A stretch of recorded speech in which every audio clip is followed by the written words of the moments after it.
coming to you on a Wednesday. Thank you so much for joining us. It is just a regular Wednesday, nothing special about it, as the Royals could not find a way to win back-to-back games as they fall to the Toronto Blue Jays last night. We'll talk Royals baseball. We're going to talk about lineup construction. Bill Self coming in hard. I don't see the train coming near the end of the line. Bill Self really telling everybody today at 11 o'clock he had no thoughts of retiring, and it just pushed the thoughts way on down the line when it comes to this. So if you are a KU Jayhawk fan, I'm pumped. I'm pumped, and I'm not even a Jayhawk fan right now. BRB, I'm going to go run through a couple brick balls real quick. Holy cow, great stuff from Bill Self. We will get to that. We're going to talk about the Chiefs draft, including have the Chiefs figured out the draft for the next 10 years? Maybe not so much the draft, but have they figured out the blueprint for the next 10 years? And I think they have. And that should scare the living crap out of everybody. We'll also talk with Kellis Robinett, and we're going to talk a little local flavor with the draft coming up. The Chiefs' local pro day is tomorrow. It is tomorrow. Washburn's J.J. Letcher and Peter Affle are both going to be there. This is where the Chiefs allow all of the basically Lawrence to, I don't know, north and south. I don't know if St. Joe, if they come down from St. Joe, if Mo West is there. I'm not for sure. But they are going to bring in all the local talent and work out for them. So we're going to talk with J.J. Letcher, the All-American for the Washburn Ichabods and record setter. That'll be coming up at the bottom of this hour. So we got a lot to get to.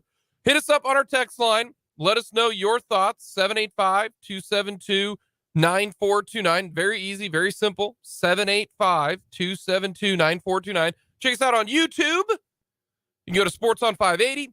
Hit subscribe. You can go to our website. Very easy. If you want to go to the website, 580wmew.com, you click on it, and you enter it, and it pops up, and boom, you see Fulton's face. It's beautiful. There you go. You can watch the show that way. Let us know your thoughts.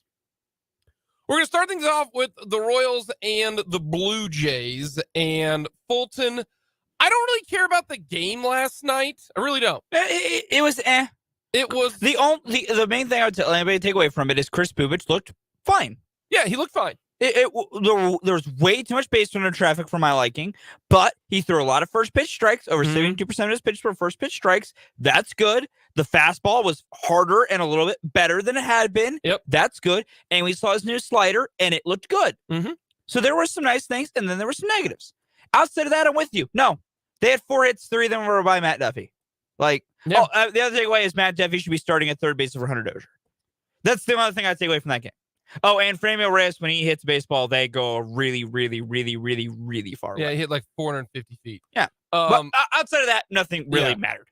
The Royals really didn't have a chance in this game. No, they just the bats were way too quiet. Yeah. It happens. Bobby Witt, Olivares, Perez, when it combined 0 for 12, didn't even get on base once. No. And then you combined Dozier, Bradley Jr., Eaton got they combined for 1 base runner. It was just they didn't have a game. No. So anyways, got done with that one. Bubich pitched well enough for them to stay in the game. 2 runs in 5 innings? Yeah. I will take that from Chris Bubich. Yes. Here's what I want to get into a discussion with, and I don't know where you stand on this. We might get into an argument here. We'll see. I don't know. But and I don't, and it's more so I'm frustrated because last year was a waste. Literally nothing outside of Brady Singer was a positive coming into this year. Literally nothing. Okay.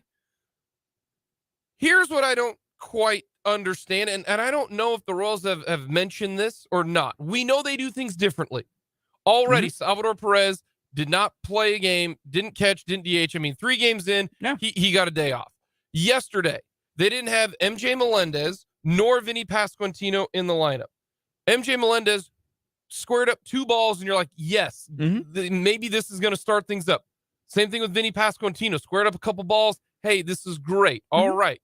Well, they don't do so well against left-handed pitchers, okay?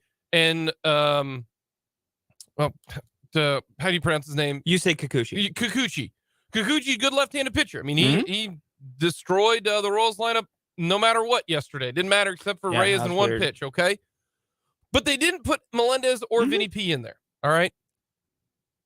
Vinny P has 272 at-bats in his career as a Major League Baseball player. Yeah. MJ Melendez has 474 bats as a Major League Baseball player. Yep. Are we, and when I say we, I mean the Royals, are the Royals already determined that they're basically platoon guys? We're just, I'll let you finish, and I have a very immediate counter to this. Okay. And that's fine, because I will just add real quick. I'll let you finish your point. I think what I have to say is actually going to make an opinion you have better. Because here's my thing. But please, they've played. They haven't even played. They've not played a full big league season. Neither of them have played a full big league season worth of at bats. No, that's correct. So incredibly correct. It's like the age-old question. How do I get experience? Yeah, we're not going to hire you. You have no experience. Okay, then you always ask people, well, how do I get experience? Well, you need to get hired. It's the catch-22. Yes, exactly. No, I get you. I don't want these guys who have been told, hey, they've got power, they can do this. He's got the tools to do everything. You don't want them pigeonholed immediately. And you already are benching them against a good hitter. Like, how are we supposed to find out if they can do it? Or here's a crazy idea. Let's let them try. Yeah. And the reason I bring this up is Salvador Perez getting an off day against Barrios is understandable. Yeah. Sal's a veteran. 33 years old. He's older. It's a large sample size.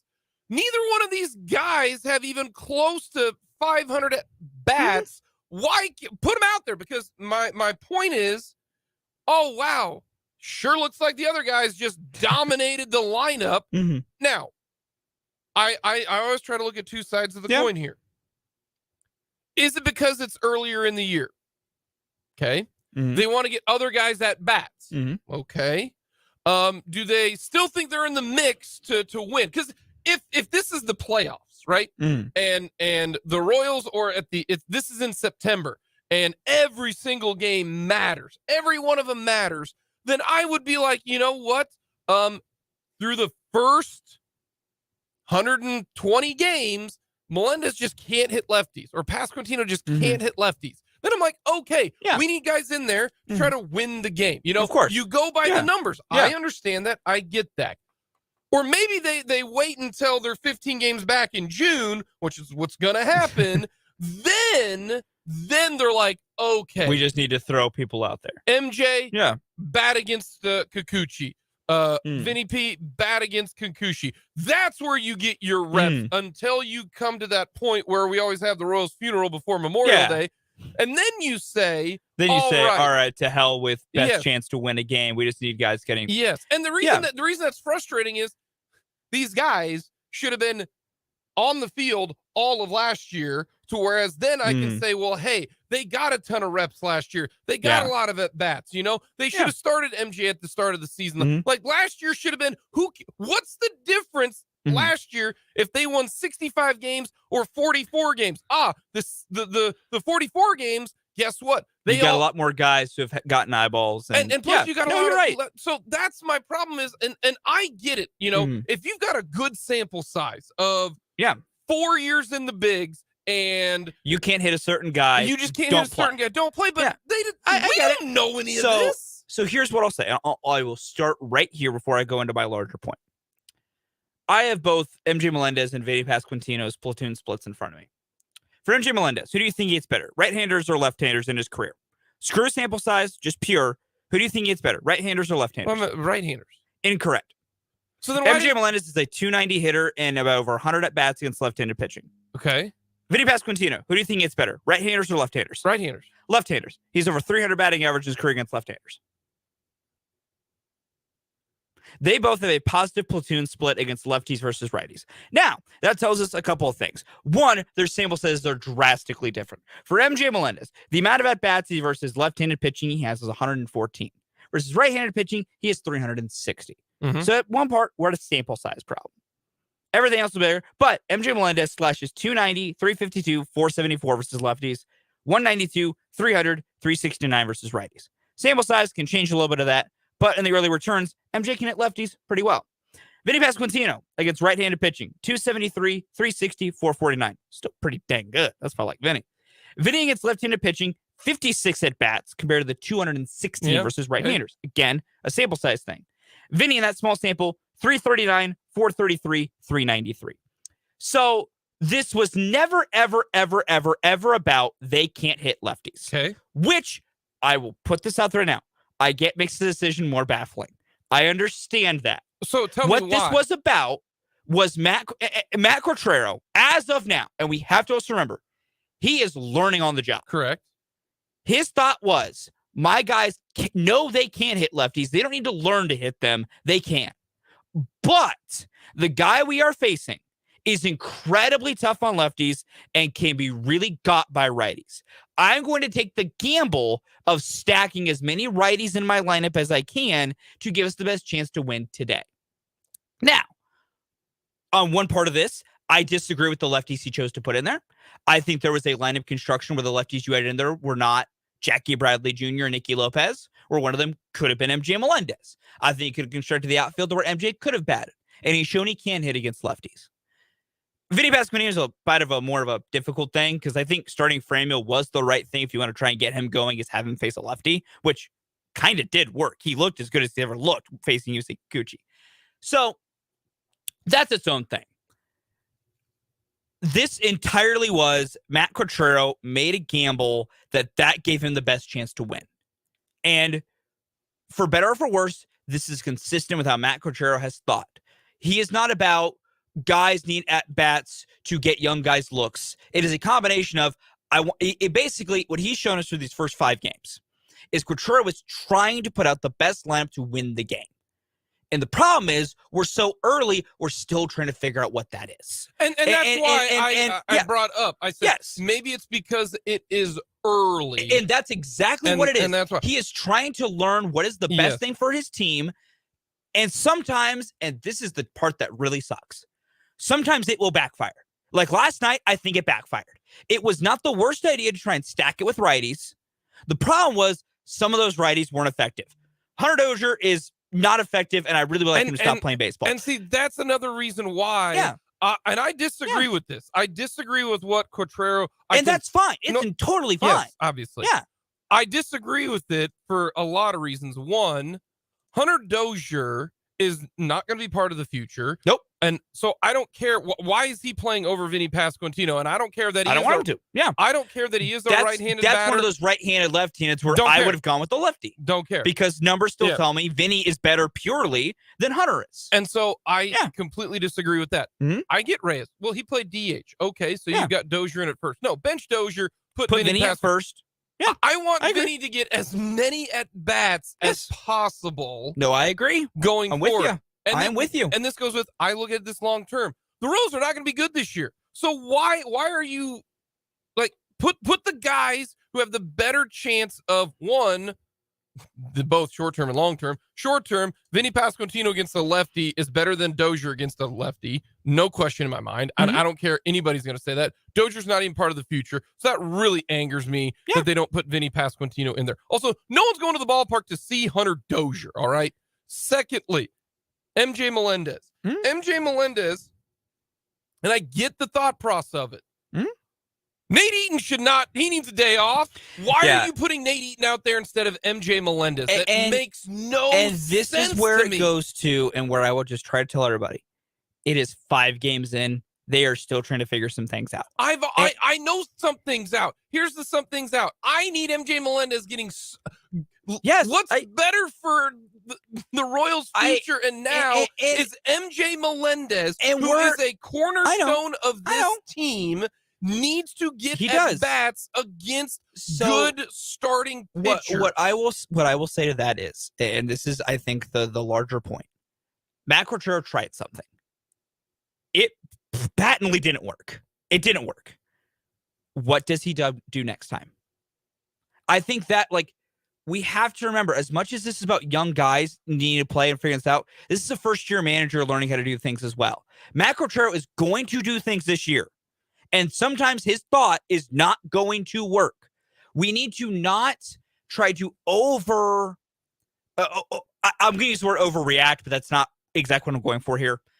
To some early decisions he makes, if against a tough lefty, now he does this, that's one thing. He tried it. It doesn't look like it worked.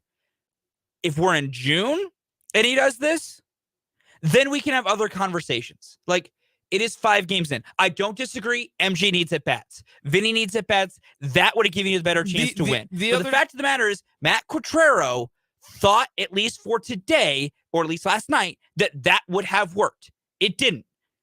That's how it goes. But and the last thing we'll get to on this is I understand why they did it. I strongly disagree in it. You're like, yeah, I'm gonna try something. That's like me being like, yeah, I'm gonna take this potato and shove it into a light bulb. Sweet. And I will add this on like, this is a terrible. Hunter Dozier is kind of the big contention point here, because Nate Eaton, I agree. I think Nate just needs a day off. But their also thought is Nate Eaton's a young guy who could be a good, 25th, super utility bench piece. That's what they're trying to do with Nate. I think he needs a day off because he's not doing great right now. They're trying to do this when you're 1-3 and now you're 1-4. Like, try this in June. Don't try this well, now. When it comes to Nate Eaton, Nate Eaton needs at bats, period. We can quibble about when they are. That's a young guy they're trying to get at bats. The Hunter Dozier thing is this, and I'll go back to a conversation we had about Carlos Santana last year. We don't know if John Sherman's saying, please put him in the lineup to see if he does anything so we can get rid of him. There is a chance Quintero's been instructed as much as possible, play Dozier to see if he can get going, to see if we can trade him. We don't know if that's the case. That kind of turned out to be the case with Carlos Santana. There is a completely rational universe where that is what's happening with Dozier. I get the frustration. I'm as frustrated as anybody with it, okay? I'm right there with all of you. But what I ask is, you can be as upset as you want with what he did last night and how he built it. I get it. It's also the 5th game, and let's give him a chance to not make the same mistake twice. And I look at it a different way. I look at it as, you tried this when your team is 1-3. Now you're 1-4. Do this when you're 20 games under. When I don't care. He did this because he's trying to win the game. Like, this wasn't I'm just trying. Like, this is not like, I'm trying to. This was I look at the numbers. I think this maximizes their chance of winning. It didn't. But he thought it did. That's why he did it early. He's trying to win games right now. Well, and it didn't work. We disagree. It didn't work. Yeah. Anytime you think the answer is Hunter Dozier, I don't disagree with that. I fully agree with you on that one. Don't do it. Anytime if your thought process is, yeah, Hunter Dozier, and your thought process is, yeah, Nick Eaton, you're doing it wrong. And that is part of my. If they're doing this in June, go for it. I don't care because they're 20 games back, and it won't matter to me because I'm going to be wondering about, like, I don't know what goes on in June. July, hey, we got football coming up, that was just, would it have mattered if they didn't, if they put Vinny P and Melendez in there? It goes back to the whole process thing too. That was frustrating because the end result was that everybody sucked except for one pitch for one guy and then Matt Duffy. Yeah. We'll find out. Coming up, Bill Self, he is pumped. He is ready to go. We'll get to that. Then we'll talk a little NFL draft. Lots to get to on this edition of Mic'd Up.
Had a press conference today, and he spoke for about 30 minutes. What do you want to say? 20 minutes of it was about health, 10 minutes basketball, and not even that. Pretty much, it was mainly a health conversation, which, I mean, is fair. And I appreciate and respect Bill Self for being how open he was about talking about his health. And this was very smart. And Bill Self said he wanted to talk about this before the banquet that's going to be happening, because he wants the players to be about the banquet, not his health. And he knows that's what it was going to be. He was very open. We're going to play a lot of the press conference coming up in the 1 o'clock hour.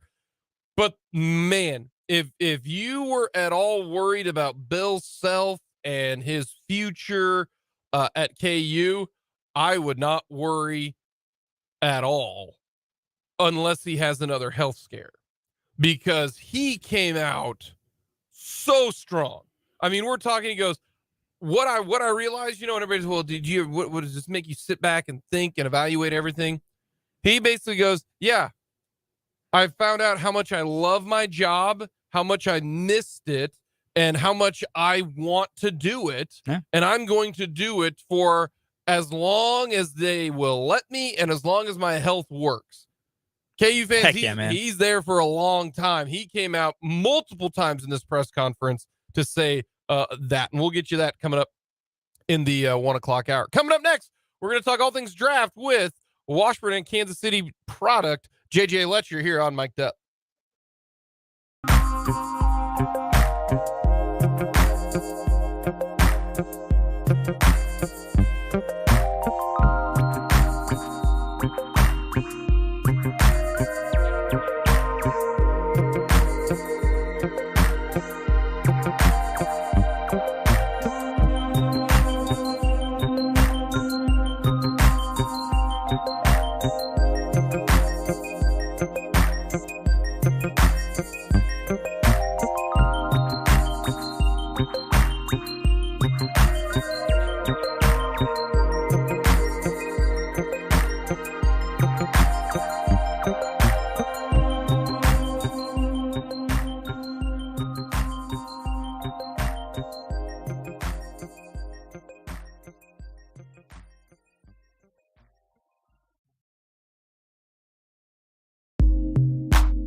Coming up tonight, 6 o'clock pregame, 6:40 first pitch. This is a game that will go by very quickly. This has a chance to be just over 2 hours. I mean, it really does. Could be. Reason being is two good pitchers on the mound. Zach Greinke going for the Royals up against Alek Manoah, who, despite his very first start of the season, he sucked. He's still really good. Alek Manoah gave up 5 earned runs, gave up 2 homers in 3 1/3 innings. He was awesome last year. I mean, he was tremendous. So hopefully he still stinks, you know, as of his first start, and the Royals are going to be able to get after him. So that's the hope. But 6 o'clock pregame coverage, 6:40 first pitch coming from the K. We will get to the Chiefs. We also have a list, and we'll get our Masters picks today. Our list today, our favorite holes at the Masters. I can tell you this will probably be the only time we talk about specific holes for a golf tournament all year. No one really knows any of the other holes but Augusta. So we will get to the our favorite holes. No, you have to name them by name. Oh boy. You can't just say like hole 13. Okay. That's fair. That's what I thought. I just might need to double check some names to make sure I don't forget them. Yeah. Because I'll be honest, I don't commit these to memory fully. I know them by and I see them. But I just go, yeah, that's what that's called. Yeah. I probably could get about 80% of them. I could maybe if I'm looking to touch 20. I just don't have the memory. You just name like flowers around that area and you're probably going to hit like 7 of them. Yeah, that's true. Just start naming flowers and you'll get there. And you'll be good. But right now, we're going to talk all things NFL draft process. Washburn has a couple guys who are trying to make it into the NFL. And we're going to talk to one of them. He had one of the greatest careers as a wide receiver in Washburn history. He's the all-purpose, all-time leader in Washburn history. Also has the most catches, the most yards. It was an impressive career for J.J. Letcher. He is now going to be participating in the Kansas City Chiefs Pro Day, in which the Chiefs bring in all the local talent from around the area, and J.J. Letcher going to that tomorrow. He also participated in the KU Pro Day, and because of that, he got invited to the Kansas City Chiefs Pro Day as we bring in J.J. Letcher. And JJ, it's been tremendous and so much fun to see you, thrive at Washburn. But now we get to see you go through the draft process, which is a lot different than, the football process. So I got to know, take me through what's been the biggest, I guess, aspect, the biggest situation of going through this draft process. It's different. In college, you focus more on heavy squat, lifting heavy, making sure you're stable. And once you get to working out for like pro day, you're trying to get your body right for the scout, so you're trying to lose a little bit of body fat, but you're also trying to continue to maintain your strength, if not gain some more strength. So as I was working out, I was doing a lot of stability work. Because I think that's one of the big things I've realized coming from college or high school and going to the professional level. They work a lot of stability. A lot of stuff is core. You got to have your core engaged. And I know people don't really do that as much as they should. I think people look over it, but that was one of the biggest things I realized, that you got to use your core for a lot more things than you think. So other than that, I mean, that was the biggest thing I saw. So. Well, take me through it. Okay, so the season ends. You've had a lot of people talk to you during the regular season. I think Coach Schurig said that every single team at least popped in, talked to you or talked to Coach Schurig about you. So the season ends. You're going to want to try to continue to play. So what has been the process for that? January rolls around. What's going on? Did you travel anywhere to train? What? Give me the timeline, kind of how this has all gone down. Yeah. So after the season, I took a few weeks to rest up. I ended up signing with an agent, which is funny thing about my agent is back in the day, whenever he was kind of getting started, he ended up signing my dad whenever he was playing. So 20 years or so later, he ended up finding me.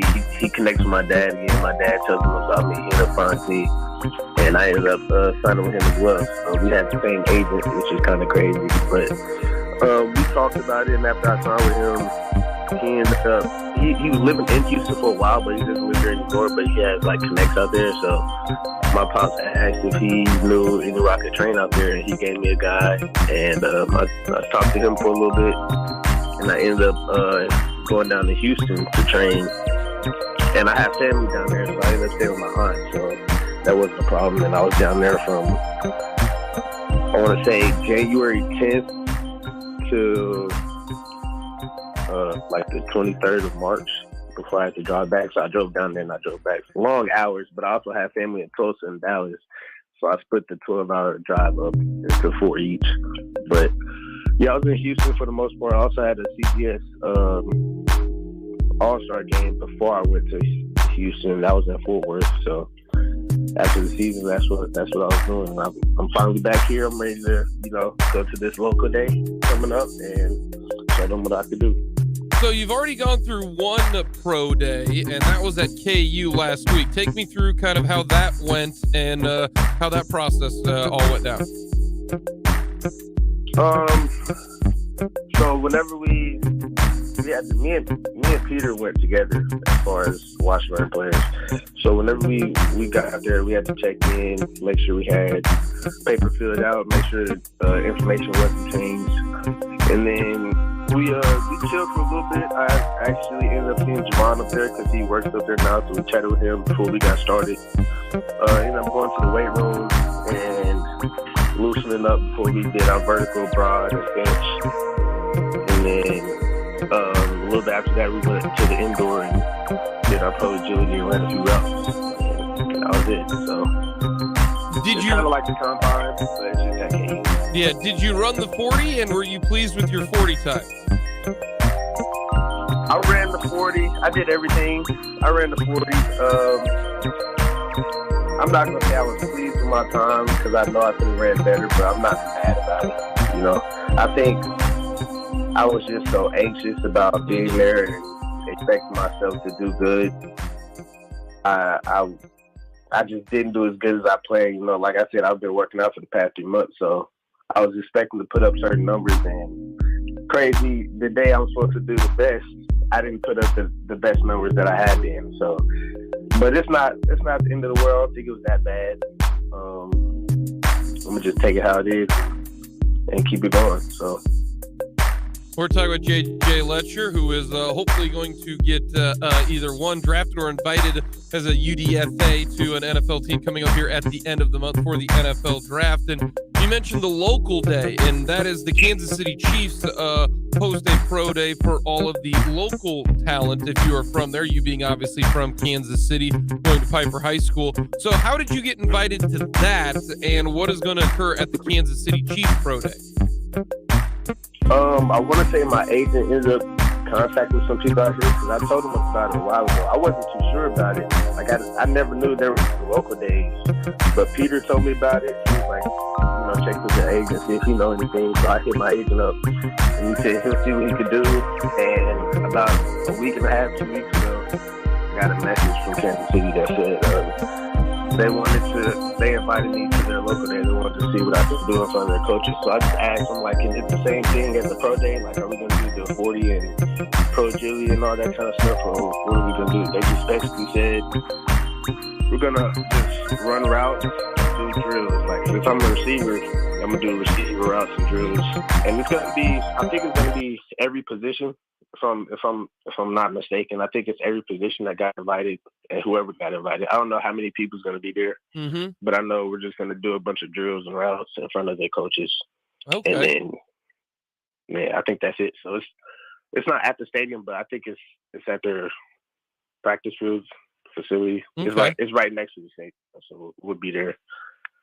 So what has your agent told you about teams reaching out to you? Because one, you do a lot of things. You return punts, you return kicks, your stats and your numbers, your speed. What has the NFL teams at least talked to you or talked to your agent about your situation, about what your prospects are? So I want to say after the season for sure, and while I was working out, he was talking to a few teams, and basically they were saying, it's harder in my position because I'm coming from a D2, so they try to overlook the skill level. And in my opinion, I don't think there's a big skill difference coming from D1 and D2. Only thing that I think is a big difference is the trenches, the offensive defensive line. They're much bigger in D1 and they're even bigger in the NFL. So that's one of the reasons I went to receiver, because I didn't want to deal with them big old boys in there. I would look super, super small, already smaller than I do if I was still at running back. So I ended up moving to receiver, and then he was just saying that I'm probably going to be a preferred free agent, which is a PFA, basically saying they like you a lot, they like what they see, but they don't know if they want to draft you.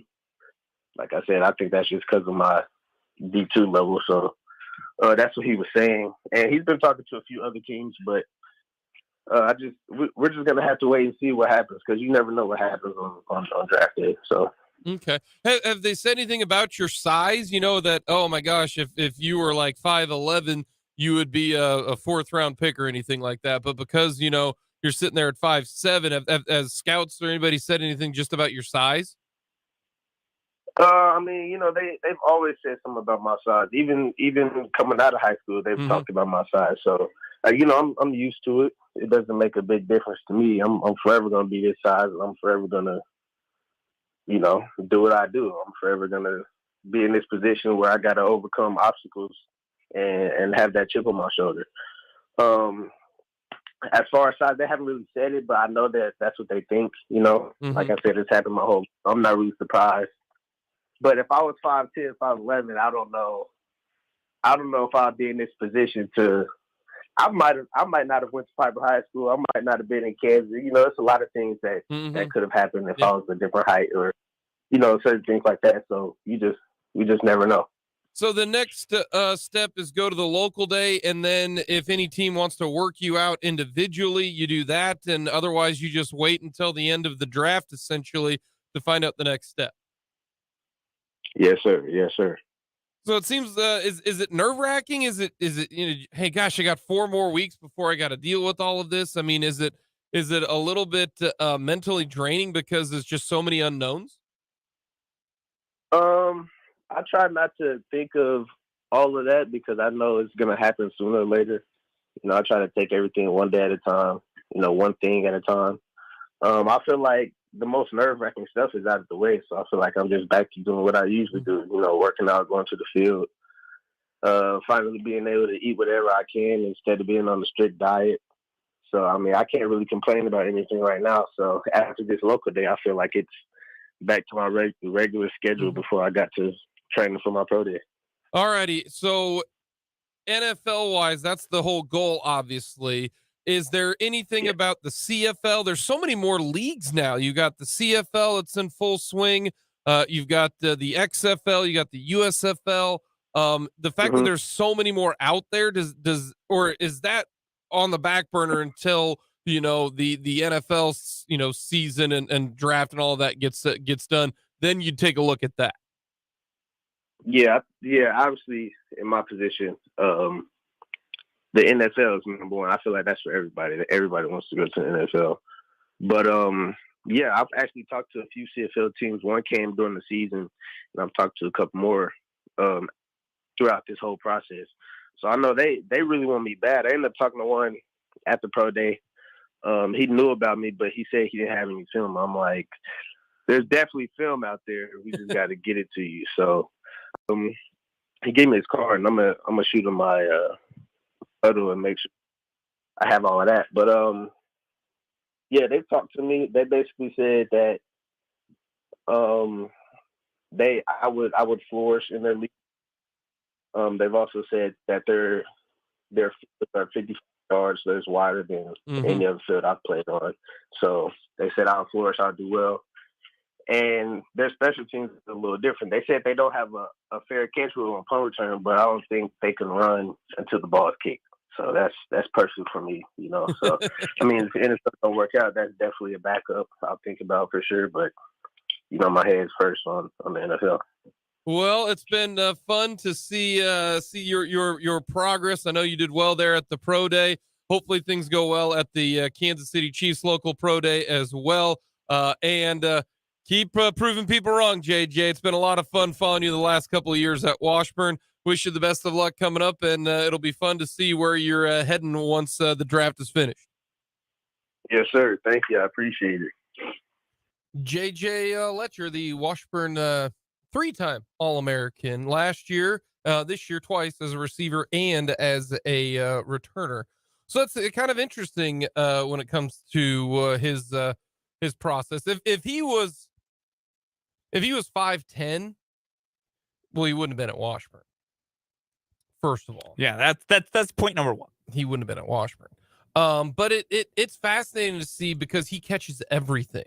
I've gone to Washburn football practices before, and he'll catch punts one-handed. Like you and I were going, oh my gosh, or are they going to catch the punt? Or are they going to Sky Moore going to muff it? Is Hardman? What's he going to do? Like, I cannot stress to you enough that he will catch over the shoulder, running to his right, running to his left. It's automatic, and that isn't needed. That's needed. But he's a dynamic wide receiver. It'll be interesting to see what does end up happening. He will play somewhere else, whether it be in the CFL, which he would absolutely destroy because you can't touch him, and the field is so much bigger. But now you got the XFL and the USFL. That's the best part about D2 guys, as well as the lower class of D1. We got so many other options to play. So that's really, really cool. But it doesn't, and to bring it back to kind of like Isaiah Pacheco this last year, he was not ready for the NFL season like he will be this upcoming year. Do you know how many times you've heard, even Alex Smith said this? Alex Smith, spent his entire offseason preparing for the draft and doing everything for the draft. That's not football related. It's all, interview related. Yeah. And then he said, oh, by the time I started doing that, I was already too late. So the fact that it's kind of a doing a disservice to these rookies gearing up for the year that they're not prepared for. Yeah, no, I agree. So that'll be something to keep in mind going forward. We'll get a quick timeout. Coming up, we'll finish off this noon hour. We'll talk about the Chiefs, and I think they got things figured out according to one scout. We'll get to that coming up next.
The Masters Par 3 tournament going on right now. That's got to be the best par 3 course in the world. Probably. I have to assume so. Would you try to win the par 3? If I was ever a good enough golfer to get a chance to try it, I would try. You do realize that whoever wins the par 3 has never won the actual Masters tournament. Yeah, here's the thing. Enlighten me. I don't know if I'd ever be someone who could even win. Like, I'm just to the point of like, if I'm at that point and if we're putting me in that moment with the talent level to be a part of that moment, but I have like this current brain in my head. Oh, I don't care. I win anything that weekend. I'm proud. Even if I'm like, oh, you won the par 3. You're not going to win the Masters. Don't care. I can say I won something this weekend. You get a nice little trophy. See, you get a nice little trophy. But then would the jacket be better? Yes. But you're not guaranteed to win the jacket if you don't win the par 3. Exactly. That's what at least saying. I've won something this weekend. Yeah. See, I've guaranteed I've won something this weekend. Or if I don't win the par 3, I'm still not guaranteed to win anything. Yeah. If I got a chance to win it, I'm going. I'm full sending. Damn the superstitions. Yeah. Yeah. I want to walk away from that weekend a winner of something. Now, if I'm not in the hunt of it, then I'd, let my kids putt and do all that kind of stuff. No. If I'm, crapping it up out there, and I'm like, oh yeah, then it's just like, all right, we don't care anymore. If I get a chance to win it, though, I'm trying. I'm with you there. Yeah. Why? Now I would not be able to lie if I would win the par 3 and then my first 2 days of the tournament I'm so horrid and miss the cut. Next year I may be like, I'm not doing this. Well, you don't have to worry about it because you but maybe you're like, I'm going to defend my par 3 title. I would have that mentality. You have a championship to defend. Right. You won something. Say all this as if I would ever have the talent level to ever be part of something like that. Never. We will get to our Masters picks in the 2:00 hour. Lot to get to on this Wednesday. We're going to talk Chiefs draft. We're going to hear from Bill Self. He spoke to the media for 35 minutes. We'll get to all of that coming up as well in the 1:00 hour here on Mic'd Up.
Jake and Fulton Caster with you. Thank you so much for joining us. Royals baseball tonight. Can they avoid going 1-5? Survey says probably not. Alek Manoah was bad first start. Yeah, so about that, I think that has so much more to do with the other circumstances surrounding opening day. He had never pitched on that kind of emotional level with that kind of environment. He did pitch in the All-Star game. That's not the same thing. It's emotional. He wasn't the All-Star game starter. Okay. Like, it's a little different, and I think that's what it was. I don't know, maybe it'll be different. I think he'll be more settled down for start number 2. And also, just historically, he pitched against the Royals really well. Like, in 2 starts last year, he allowed 1 run. Historically, everybody pitches well against the Royals. So not everyone. Technically, Yusei Kikuchi was bad, and then last night happened. So, which I will say, my theory on that is the Royals usually been catching Yusei Kikuchi in like June or July, and Yusei Kikuchi historically is really good to start the year. Then a couple months in, he turns to crap, and so the Royals just unfortunately caught him when he starts the year and is good. Or the Royals are just not good. It can be little column A, little column B. There's a lot of column B there. I think it's a little column A, kind of sort of a decent amount of column B. We got Royals baseball tonight, though. Zach Greinke on the bump. Zach's going to go 5 1/3, give up 2 runs, and the Royals will lose 4-2. That's my guess today on what Kansas City is going to do. We'll see what lineup they got out there. We have no clue really on what the Royals are going to trot out there, but we'll get to some more Royals baseball coming up in the 2 o'clock hour. As always, let us know your thoughts on our text line, 785-272-9429. You know what? Let's change the vibes. Oh no, Jake's change vibes. We're changing vibes. Oh no, Jake's changing vibes. We're going to give away tickets right now. Okay. We need it. I need to do something to turn things around so I can get more excited. And when we give stuff away, it makes you excited, and people get to go to the K. One of the winners for opening day at the K sent us a picture of his seats and his on the text line, and that made me so happy because we get to give people fun times, a free day at the K. Yeah, where they will play bad baseball. There. I was gonna say, where's the rhyming gonna end here? That was that. So we're right now, as of this moment in time, right now.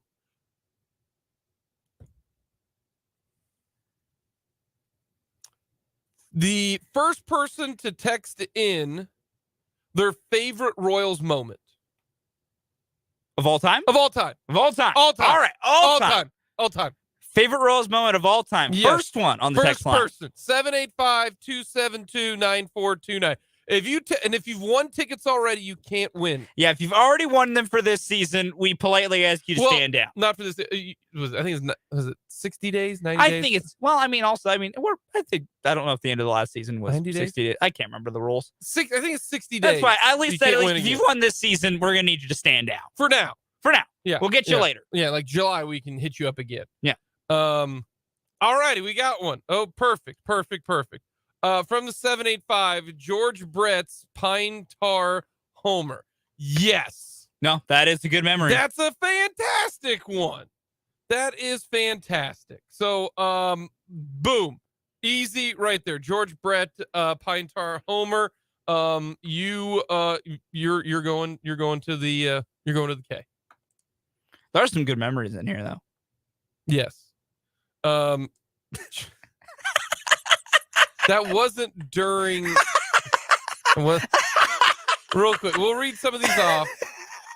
The 85 World Series. That's a good one. You've got let's see here.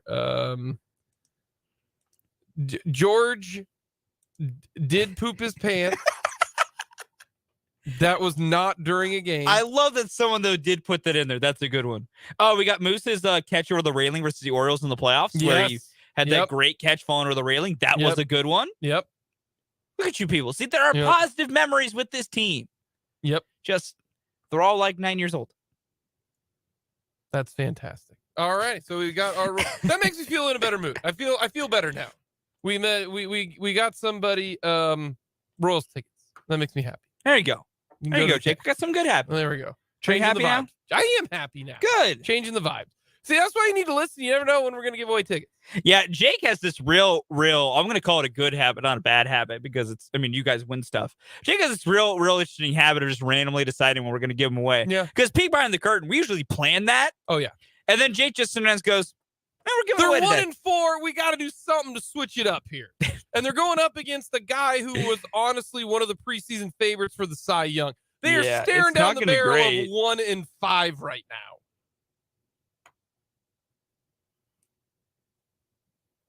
I mean, it's win-win for me.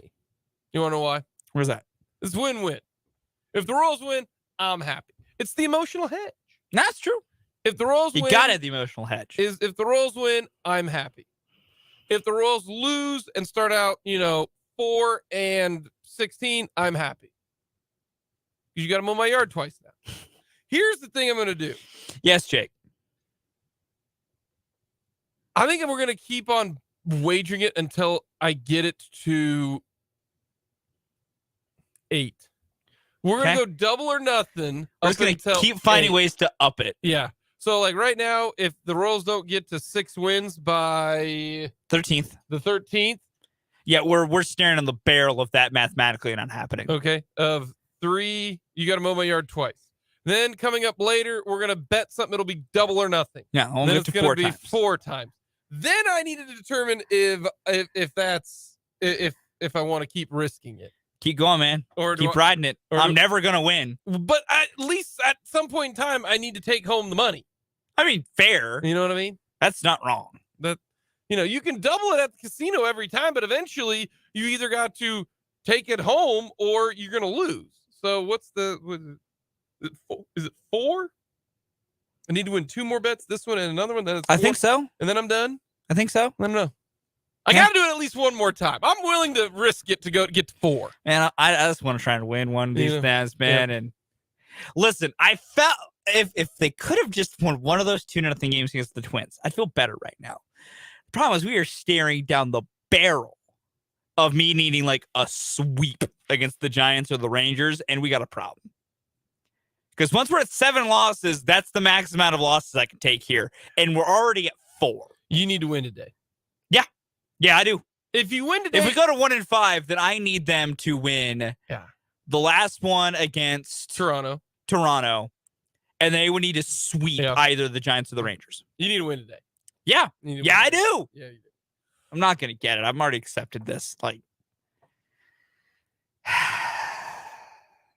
get your mowing shoes out. All righty. I didn't expect my Royals. They're starting to beat me down to come this early, but they're getting some good swings in here early, unlike at the plate. Let's get to some Chiefs draft. Yes, a team that doesn't disappoint me. The Athletic put together a synopsis on the off season for every team. And we're going to give you a little insight from this.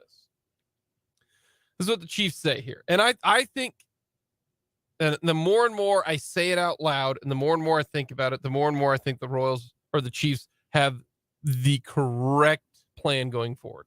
Mm-hmm. But it says here, the Royals, there was some thought last offseason, Kansas City might restructure Patrick Mahomes to create salary cap flexibility. The team traded Tyreek Hill instead, in a move that one executive called legacy defining after they improved and won the Super Bowl. There was nothing as dramatic this free agents offseason, but there were changes. Alrighty, now here is the big money quote. This is from an executive. Quote, I'll give them credit for not franchise tagging Orlando Brown and not spending dollars on him. because he was probably the weakest link on their O-line last year. That was not me who said that. No, but it could have been. I've been on that train, and I think what they've done on the O-line is terrific. You patched it up once Fisher was gone for 2 years, and you were good to go this year, and you made a signing to which I think is a better long-term prospect. So I agree with that executive. But then the executive said this, and the more and more I say this out loud, the more and more I agree with it. Quote, "It seems like they figured out as long as you protect Mahomes, nothing else matters. It is probably true," end quote.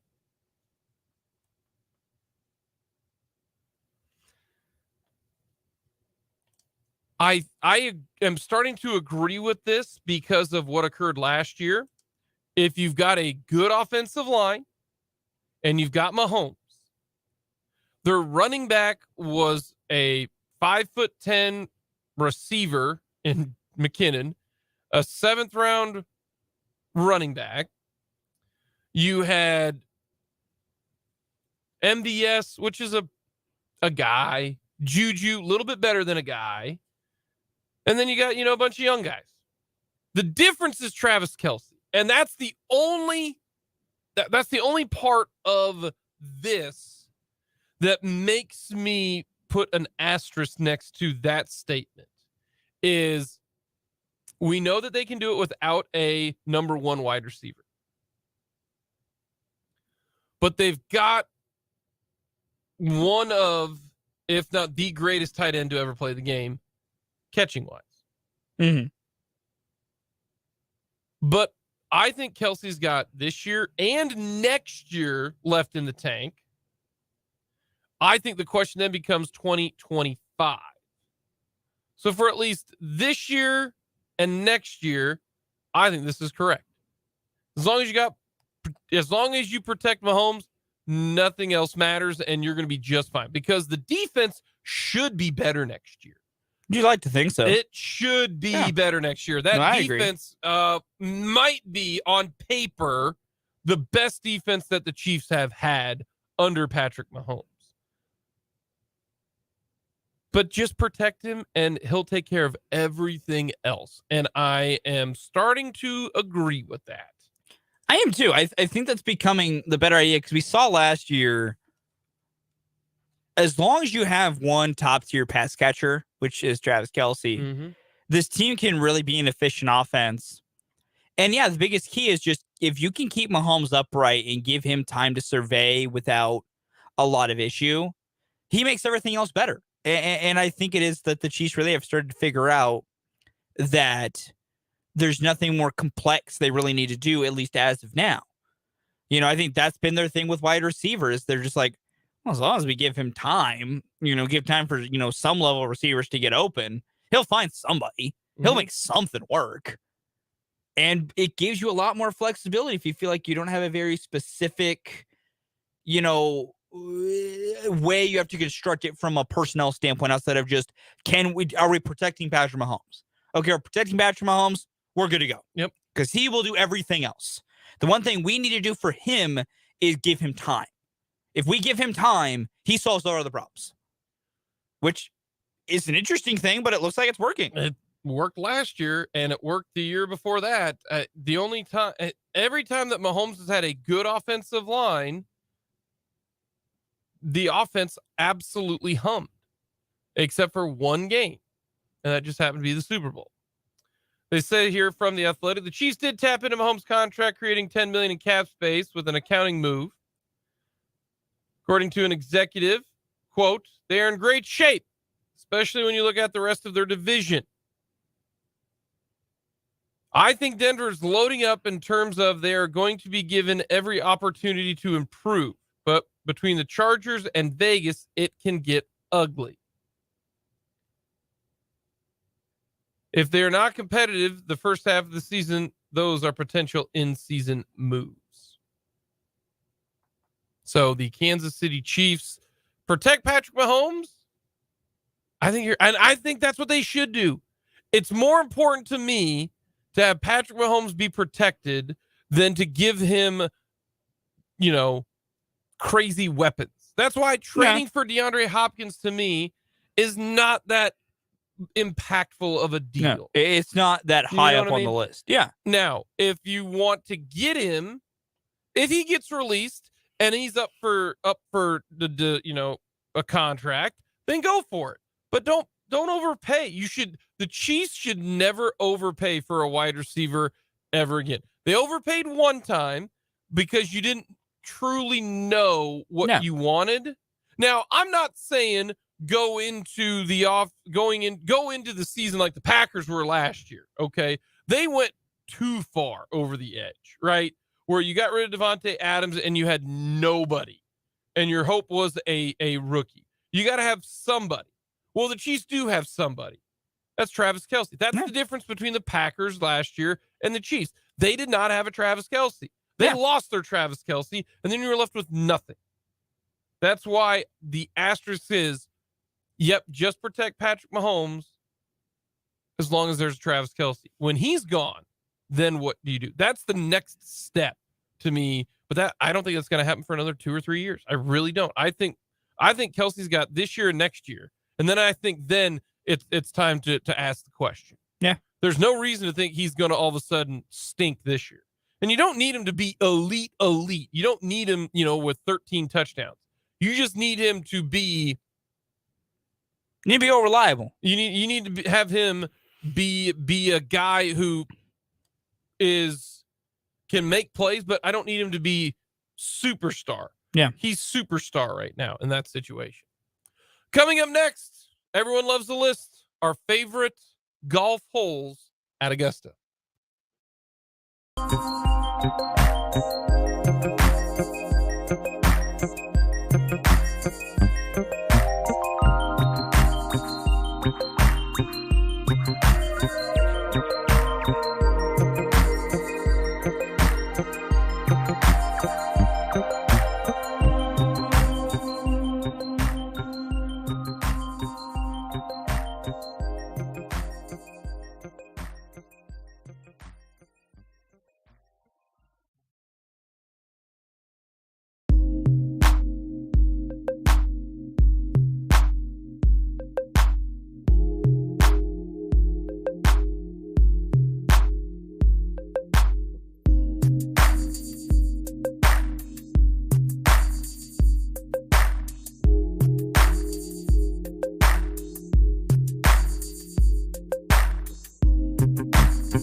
On this Wednesday, and right now our list topic today is very, very simple. It is favorite holes at the Masters. This is a good time of year. I love this time of year. I do too. I want to go to the Masters. I've been there twice and I want to go back again. I'd love to go there even once. It's amazing. That's what I've heard. So hilly. So hilly. If you go to the Masters, wear your best walking comfort shoe. Thank me later. Good to know. Thank I'll me keep later. that in mind if I ever get out If there. you wear golf shoes to the Masters, you shouldn't be allowed in. You're an idiot. I don't disagree with that. I truly don't. All right, what do you got? Number 4 for me. We're going to go to the back near the end of the course here for my first one. It's hole 16. It's Redbud. It just looks beautiful. Okay. There's nothing about like the whole design that intrigues me. That one's just purely aesthetically beautiful. The others are beautiful and a good design. Yep. That one is just good to look at. Number 4 for me, I think it's the second hardest hole on this golf course. That's not a par 3. It is White Dogwood, hole 11. Ooh, that's a good one. That is a monster tee ball, and that water to the left. So many people bail out right. It is just a fantastic hole. Second toughest hole on the course. No, I agree. That's a good one, too. My number 3 on this list, beautiful par 5, Azalea. That long par 5 to have to bomb with all the things in there. Oh, it's such a good one. Azalea's my number 3. It's a good hole. And now that they've lengthened it, you're going to see maybe not as many exciting shots because they've lengthened it, but it becomes an even more important hole to birdie. Yeah. You know what I mean? If you don't birdie it and if you bogey it, you shouldn't see a whole lot of 6s and 7s on Azalea anymore because not many people are going to go for it because they lengthened it so much. But you sure better par it at least. No, you really 100% should. Number 2 for me is a really enjoyable one because of the difficulty of it. It's Magnolia. Long par 4 with some teeth. You have to play it in there just right. It's so, what I like about it as well is it's so early on the course that it can screw up and really, really put you behind the 8-ball early. Magnolia is hole number 5. It's the hardest hole in the golf course. Yeah. Like, truly. The par 4 5th is stupid hard. They got the bunkers to the left. If you hit it into them, you're guaranteed a bogey. I think hole 5 and hole 11 are the hardest holes on the golf course. My number 2 is Golden Bell. It's the best par 3 in the world. And it is the most powerful hole maybe on the course because ask Freddie Couples, ask Francesco Molinari, ask Jordan Spieth. Ask all of them. That little tiny par 3, it's something else. It's awesome. That's my number 1. It's number Golden 1. Bell. It's aesthetically beautiful, and man, will it hurt you. My number 1, it's my favorite hole on the golf course because it is the hole that can truly change your round. It's Firethorn. It's hole 15. Okay. It's the par 5. If you get just a decent drive, you can go for it in 2. And it can change your entire day around. Oh, it's awesome. That's a good pick. Love Firethorn. So that is our top 4 of holes at Augusta. Coming up next, we're going to hear from Bill Self here on Mic'd Up.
Kellis Robinett on all things K-State coming up in the 2 o'clock hour. We'll get our Masters picks, all of that coming up. The Par 3 Masters tournament going on right now.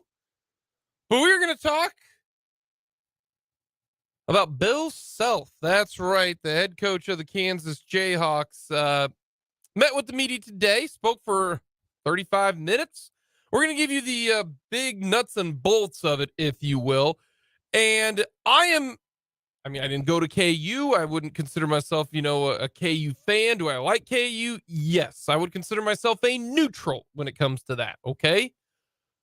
But if I'm a KU fan, I am so pumped what I heard about today. He came out very strongly in a lot of different topics. One about his future with KU, because I know a lot of KU fans didn't really know what was going on. But he spoke a lot about his health. And the first thing was the situation, his opening statement. Here is what Bill Self had to say. This was a health scare for me, and I certainly could not thank the KU health system for the care that they gave me, the doctors, the nurses, everybody's just fantastic. And want to thank, all the supporters and everyone at KU. And primarily, I want to thank my coaches and my players that I thought rallied around this. And even though it didn't end the way we all hoped it would have, certainly I thought they competed and gave it their very best when maybe there was a distraction that I certainly would never, ever want to occur. I've always taught my team to eliminate distractions in the most important time of the year, and here I am. I was one of them. So certainly I hate that and wasn't being able to be there with them, but it was the right decision, and I'm just excited to get back to work, and I am working, and certainly look forward to everything moving forward. The distraction part probably kills him. Eliminate distractions in here. I am the distraction. Bill Self, how are you feeling? I'm doing well. I'll be honest. I haven't done a lot since the Big 12 tournament, but I'm exercising almost daily. I don't know if you guys can believe this. They told me that I need to improve my diet and exercise more. I don't know if anybody both and been pretty diligent at that. But I feel fine. My energy level is probably back to where it was prior to the episode, but not where it's getting ready to go. I believe that I think sometimes we don't realize we don't feel well until we actually feel well and know the difference. And I'm in the process of feeling well again. So I'm excited about that. That's great news. Great news. All righty. On his coaching future, this is what Bill Self had to say. Well, unless my athletic director, my chancellor makes a decision to contradict that I am 100% positive I will be coaching at the University of Kansas this upcoming season, and hopefully many more after that. That's great news. That's fantastic. That's great news. I really like that news. That's great news. Bill Self commenting on his coaching timeline from the Big 12 tournament all the way to the NCAA. The Big 12 tournament was out. There was no way I was coaching the Big 12 tournament. Absolutely no way. I thought I would coach against West Virginia, and they laughed at me. And then I said, well, I'll coach the next game. And they laughed at me. And then they said, well, maybe you can coach in, 2 or 3 weeks. And I said, no, I got to be able to go in 5 days or whatever. And there was actually talk of me coaching in the first round game. But I was convinced. The doctor said there's a better chance if you coach in the first round game, there's a good chance you won't coach the second game. So they told me that there was a better chance you coach in the second game if you set out the first game. So I was with the team. I conducted practice. I actually did it with a microphone sitting on a chair. So I wasn't active in practice. But before the Arkansas game, the day before, there was still a concern of elevated heart rate. And even though you guys know I never get animated and I'm probably the most zen type coach there is in America, the risk of my blood pressure elevating was something that they saw as a potential major concern. So that was eliminated. We had to win the Arkansas game for me to coach in the West Regional. That is the doctor's version for Bill Self there of an NFL equipment guy taking away your helmet. So you can't play in the game. That's what occurred in the NCAA tournament. We're not even going to give you the opportunity. Like there was no chance because, and he talks about it. We'll hear more about it. You know, like you can't have elevated stress. You can't have, high blood pressure and all that. So the only way he was going to coach is if they made it to the West region, in Vegas. And I still think then could have been, you get one game because your heart can't take two of those type of games. Yeah. So no, there was no chance of that pretty much. I was going to coach against West Virginia and they laughed at him. You got to love that. That's terrific. Here's what Bill Self had to say about his blood pressure during games. That they actually wanted me to take my blood pressure at times when I would get a little bit animated or a little bit upset because I thought maybe we didn't execute or the officials didn't give us a 50-50 call. So and I did that, and it was amazing to me the how the body works. That they said, well, just don't get it over a certain number. And I actually kept it under that number, but I thought the number they gave me was a ridiculously high number. So I wasn't doing quite as well as what I thought I could do, because if I was at the game, I had some balance issues too with it, and I was at the game, any emotional outbreak or strong yell or whatever they thought could be something that could trigger something that would be negative and set me back. So they were probably right. It was the right thing to do, even though it happened at the most inopportune time that could ever happen to a coach or a player. Listening to your doctor is important. Yes. Because Bill Self, that's the worst time that it could have happened. Yeah. The worst time. And that's what stinks for KU and the way that the season ended. Bill Self then was, asked about, does this make you think about your future? And I think this might be like the biggest, boldest statement of this entire press conference. And he pulled no punches. I think the last several weeks, I've been able to reflect on a lot of things. Okay. The one thing I can tell you without question, I miss my job. I love my job, and I want to do my job for a long time. That's what is positive.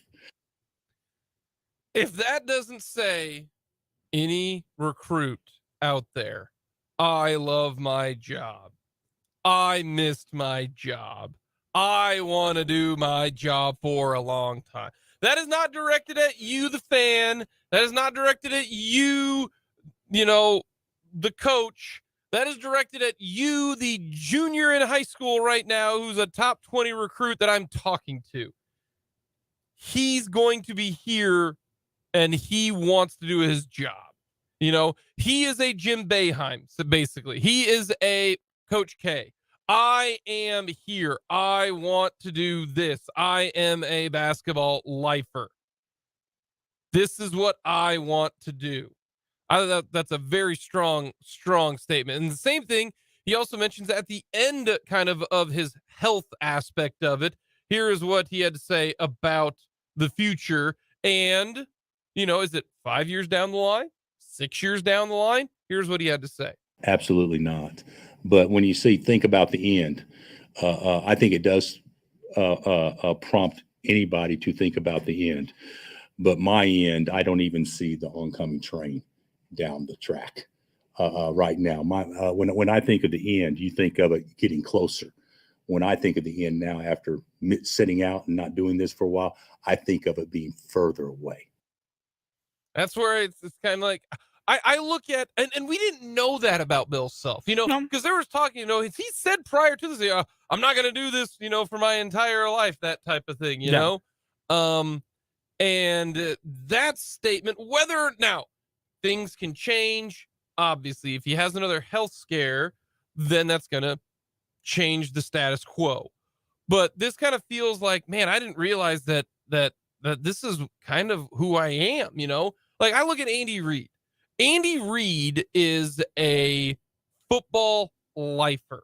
That dude doesn't know how to do anything else but coach football. People are like, well, I think Andy Reid, you know, when they're talking about retirement for Andy Reid, right after the Super Bowl. Unless Andy Reid's health is compromised, I don't see Andy Reid retiring.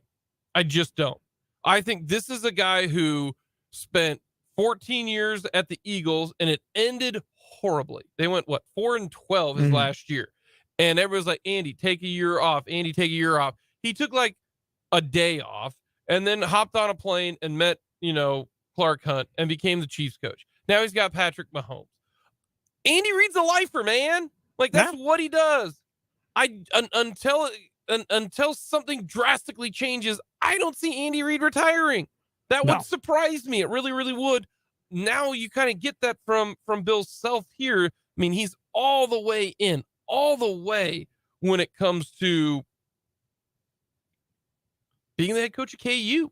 He also talks about the changes that he's got to make with his health. For me to be as effective doing that, I think I have to, you know, wake up a little bit and maybe do some things from a lifestyle standpoint, a personal habit standpoint that I've been very, very, very inconsistent with my entire adult life. So, and I said that jokingly earlier, you know, can you imagine a doctor telling you need to lose weight, eat right, and exercise, you know, and I've been told that a long time, but I'm taking that serious for the first time I probably have in my life. So, but to answer your question, all this did from a job standpoint was reconfirm how much I love doing what I do. And I mean, he has it easier than most. I mean, he's got a little bit easier than most. I mean, KU, hire the man a chef. That's not like that. That's it. Diet is or your health is so much about your diet. Okay. You make $5 million a year. Hire a chef. That's your diet. Boom. Don't have to worry about like that's what if I had like unlimited money. Yeah. I would never have to utter these words. What am I gonna eat? I would never utter those words. You'd just be like, hire X person. Yes. You're in charge of my meals now. Yes. I don't care. Yeah. Here's what I like. Here's what I dislike. Snacks. You tell me what's healthy. You're the chef. You know what I mean? They got a nutritionist on staff. Yeah. The nutritionist, congratulations. You're in charge of Bill Self's diet. Like, you and I are different. Yeah, we got to control that ourselves. We got a lot of crap going on. Yes. And we're not Chef Boyardee, okay? We're not Bobby Filet, you know? We're not Emeril Lagasse, Gordon Ramsay. I'm just Guy Fieri, you know? I don't go to Flavor Town that often, okay? But he does have it a lot easier. He should have it a lot easier. Let's get to a little bit more on the basketball side of things. This was hilarious. Bill Self commenting on watching a game basically he as a fan, and what he talks about coaches controlling. I don't know how parents do it. Seriously. I mean, and how can really invested fans do it? We can't, Bill. First of all, when you have no control, it's hard to be objective. So even me, I found out that we got ripped off on every call when I'm not there. You know, if I'm coaching during the game, I'm like going, no, that was a 50-50 call. That was a good call. But, you know, you watch it on TV, you watch it from the stands, you're like, oh, my God, we can't get a break. But the thing about it is, as a coach, I will say this. The best coaches don't have near as much control as what people think we have, because the players have been trained and taught to play a certain way, and you trust your players to play that way. Okay, so a lot of people could say, well, God dang, they ran this great play. No, we didn't. We've been doing that for 4 months, and they just know in this situation, you get the ball here, you throw it inside, the guy shoots a jump hook. Okay, so the best coaches don't have as much control as what fans think they do. Now, out of a timeout, that's a little bit different, stuff like that. But as a person in a hotel room, you have no control. which I think it makes it much harder to watch. When we played in where was it? Indianapolis against Duke in the Champions Classic. I couldn't go to the game, so I'm in a hotel room, and the game was late. Okay, because it was at East Coast time in Indy, so the game started about 10 o'clock Central, so 11 o'clock East Coast time. And there were several times during the game, I don't have the front desk calling to tell me to shut up. I've got people in the hallways down the hall saying shut up during the game because you got no control. So I do think it's much harder to be a fan. I respect that more now than I probably did before. Welcome to our world, Bill. Let's get to the team. All right. What about the portal, Bill? I think we need obviously we need some height on the perimeter that can shoot. Hopefully playmaking, athleticism. We want guys that shoot 40% from three, 60% from two, and 90% from the line, and they're more athletic than everybody else, and they never turn it over. Okay, that's what we want. Okay, and then we need a big guy. We need a big guy to go out and get 20 and 10. So if we could get that done, then I think we're going to be in pretty good shape. But certainly, I feel like we're in on some good kids. Yeah. What about Grady and Jalen going to the NBA? I really didn't have conversation with Grady. That deal was done a long time ago. So I talked to his mother and father for a long time, for a couple hours. We visited, had great talk and everything. But the reality of it is, it's time for him to go. I mean, he's projected to be top 11 right now. Is that about right? 8 to 11. Have you guys looked what 8 to 11 pays next year so and then you add 20% on top of that, because everybody can make 20% more than what their base would be. So I mean, it's time for him to go. He did exactly what we hoped he would do. I'll be candid. I didn't know he was a 1-year guy until probably we played Duke. And when he made those last 3 plays at the end of that game, he did it off the 3. He did it catching a lob and moving without the ball, and then he did it in a drive with the ball in his hands. I'm like going, well, he just showed a glimpse of what he can be. So, and his best ball is so far down the road, but it's time. Jay Will, it wasn't time. It's time for Jay Will now. It's time. You can't be better than being a first-team All-American, averaging 20 points a game. I mean, he's done exactly what he dreamt to do. So it's time with him. The interesting thing is that McCullard could come back. He's got a COVID year. He's going to test the draft. I mean, it didn't sound like he's super gone, but it didn't sound like he's back. No. Would you agree with that? I would agree with that. They don't know yet. Interesting. The door is open, but they're acting like he's gone. Interesting. Fascinating. Maybe he comes back and pulls a Jalen Wilson. Would be interesting. I don't know. Would be interesting. But this was a press conference that needed to happen, I think, for the Rock Chalk Nation. Okay. And I'd feel pretty good if I were you guys. We'll talk some K-State. We'll get our Masters pick, all that coming up.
Final hour here on Mic'd Up. Jake Levon along with Fulton Caster with you. Appreciate you stopping by. Heard from Bill Self last hour. Talked plenty of Royals. We'll get to some more Royals baseball coming up here in just a little bit. We'll get our Masters picks, the par 3 tournament going on. So if you've interested in fun and golf, well, the par 3 is for you. I can tell you this. I'm going to pull a Brendan here. Okay. When I went to the par 3 tournament, I've been lucky enough to go to the par 3 tournament. It's awesome. It's cool. So if you have a chance to go and you can pick the day that you'd want to go, I would go on Wednesday. Because you can watch the guys play before on the big course, and then you can have some fun at the par 3. You can do everything. It's a great day. So if you got a chance, if you can pick the day, go to the par 3. Go on Wednesday because you can do everything there. You can do everything. We'll get to plenty more this hour, but right now we're going to talk with our man who covers the Kansas State Wildcats. He is Kellis Robinett of the Wichita Eagle and the Kansas City Star. You can follow him on Twitter at Kellis Robinett. Kellis, are you still at Bill Snyder Family Stadium, or are you in the indoor facility? Where is your residence right now?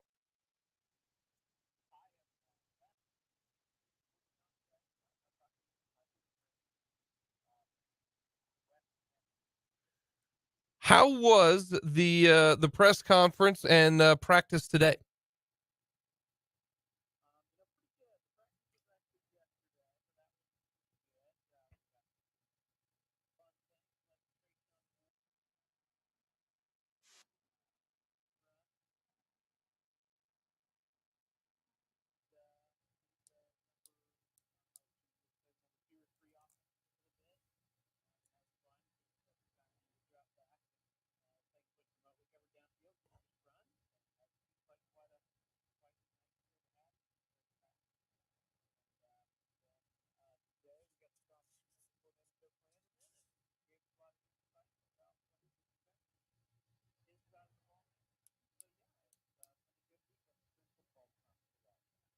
Let's go back to the Avery Johnson aspect of it. You ready for this? This just goes to show you never know what's going to happen.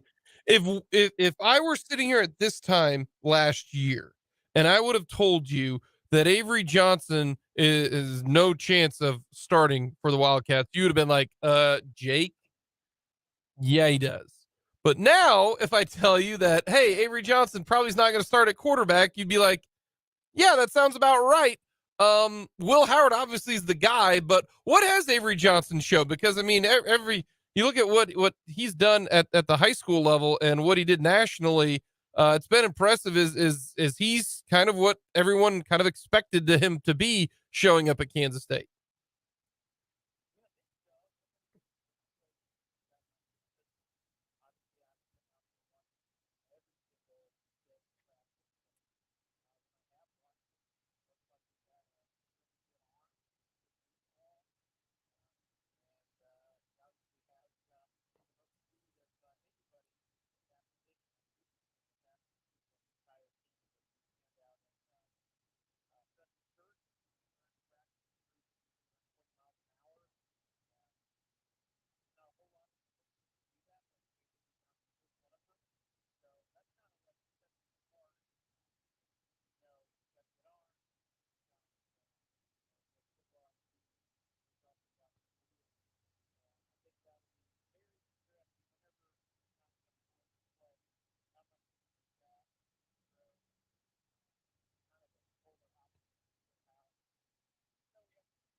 Mm-hmm.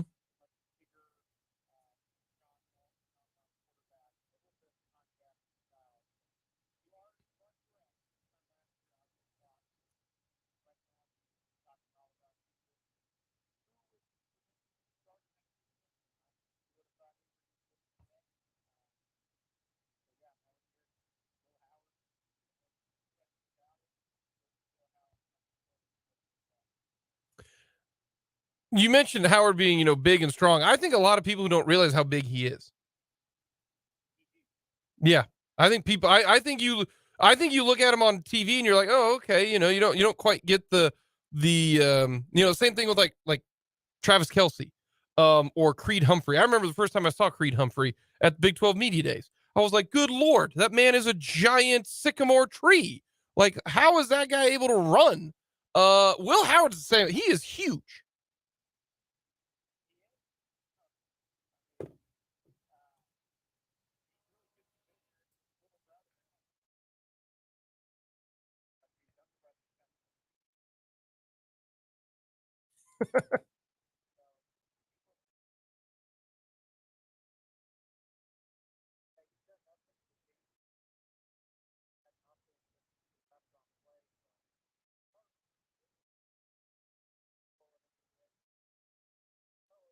Mhm.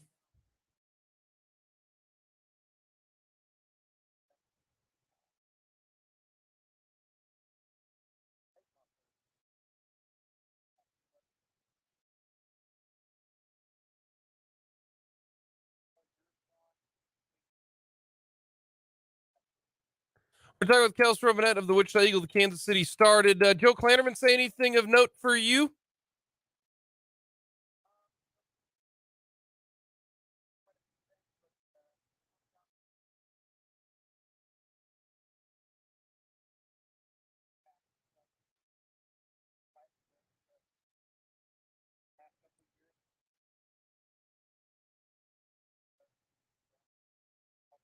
Mm-hmm.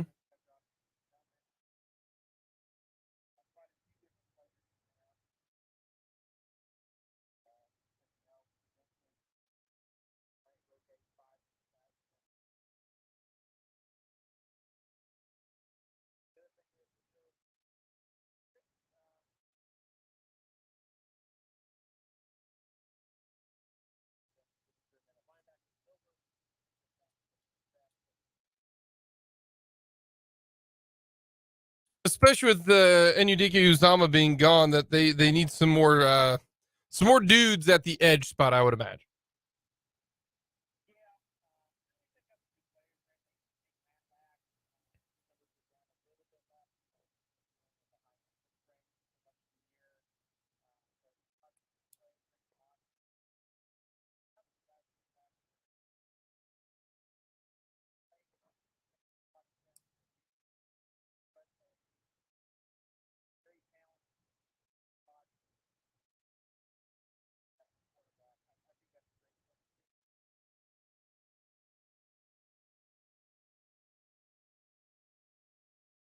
Anybody mention any younger players that nobody kind of knows and they're like, wow, this guy's really impressed, or wowed, or any other superlatives?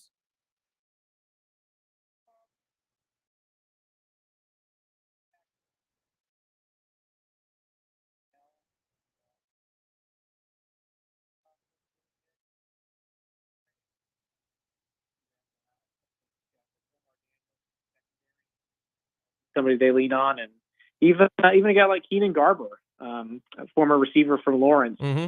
He played very sparingly last season at defensive back. Kind of surprised some people that he switched positions, but showed some promise. Held his own in some big games. Now that he's actually been in a spring practice setting and gotten to learn the defense a little bit more and adjust to his new position, I think we'll see more out of him this year as well. Alrighty, let's get to the basketball side of things. Since the last time we talked to you, Ish Massoud is transferring. We got even a little bit more info from Jerome Tang at his latest press conference. And I don't know about you, but it was kind of refreshing to hear a coach basically just say, look, we talked about it. He wants to play 25 minutes a game. I don't know if he's going to play 25 minutes a game. I can't guarantee that. He said, okay. So we're going to give him the opportunity to go elsewhere to find that. But Ish, if you don't make a decision and I find somebody who can come in and take your spot, I'm going to do that. I mean, it was very transparent to hear what his conversation with Massoud was about transferring. Yeah, I liked it, and I wish maybe more coaches would take that approach. I thought it was a very healthy way to go about things, because everybody kind of figured that when Ish Massoud announced he was going to explore his transfer options, it was because, well, he didn't start any games last season. He's only got 1 year of college basketball left. He probably wants to go out as a starter, probably wants to go out averaging, close to 30 minutes a game, probably wants to go out being a little bit more of an impact. And he's always told me he feels like he's more of a small forward kind of player than a stretch four or a center. He never really got to play that at Kansas State. So I don't fault him at all for wanting to explore his options. And I think it's pretty healthy for Jerome Tang to say, you know what, you've been good to us. We want to be good to you as well. So you should go out there and look. And I thought it was very mature of him to say that, you know what, if everything works out under the right circumstances, we'd take him back. I think, honestly, that's how it should be for some of these guys who, are important role players on teams. It's really unfair to, demand that they stick around and keep filling a role they don't necessarily want to fill for eternity. But I just agree with everything you said. I think it was very fair for both sides, very open, and I'm glad he was willing to talk about it the way he did. If you're K-State, if you're a K-State fan, do you feel there's a good base right now with the guys who are coming back, with Tomlin, with Martin, with Gisan, with Colbert, the big man who redshirted, Taj Manning, the incoming freshman? Do you feel like even though you're clearly missing your two best players and your two bucket getters, this is a good base to start with? Yes and no. I mean, could this group right now, could they strike out entirely on the transfer market and do what they did again next season? No, probably not. So you got to go out and add at least a few more dudes. But there's much less work to be done right now than there was last season. So that's the positive of it. And just knowing what Jerome Tang and his coaching staff cobbled together last year when they brought in 9 new transfers, it's a little bit more comforting to know this season they only need to bring in 3. That's what they're looking at the moment. And that could change. There's always a chance Naquan Tomlin could go pro. I think it's more likely he ends up staying. I think if he did go pro, he'd be more of a G League or overseas guy right now than a full-blown NBA player.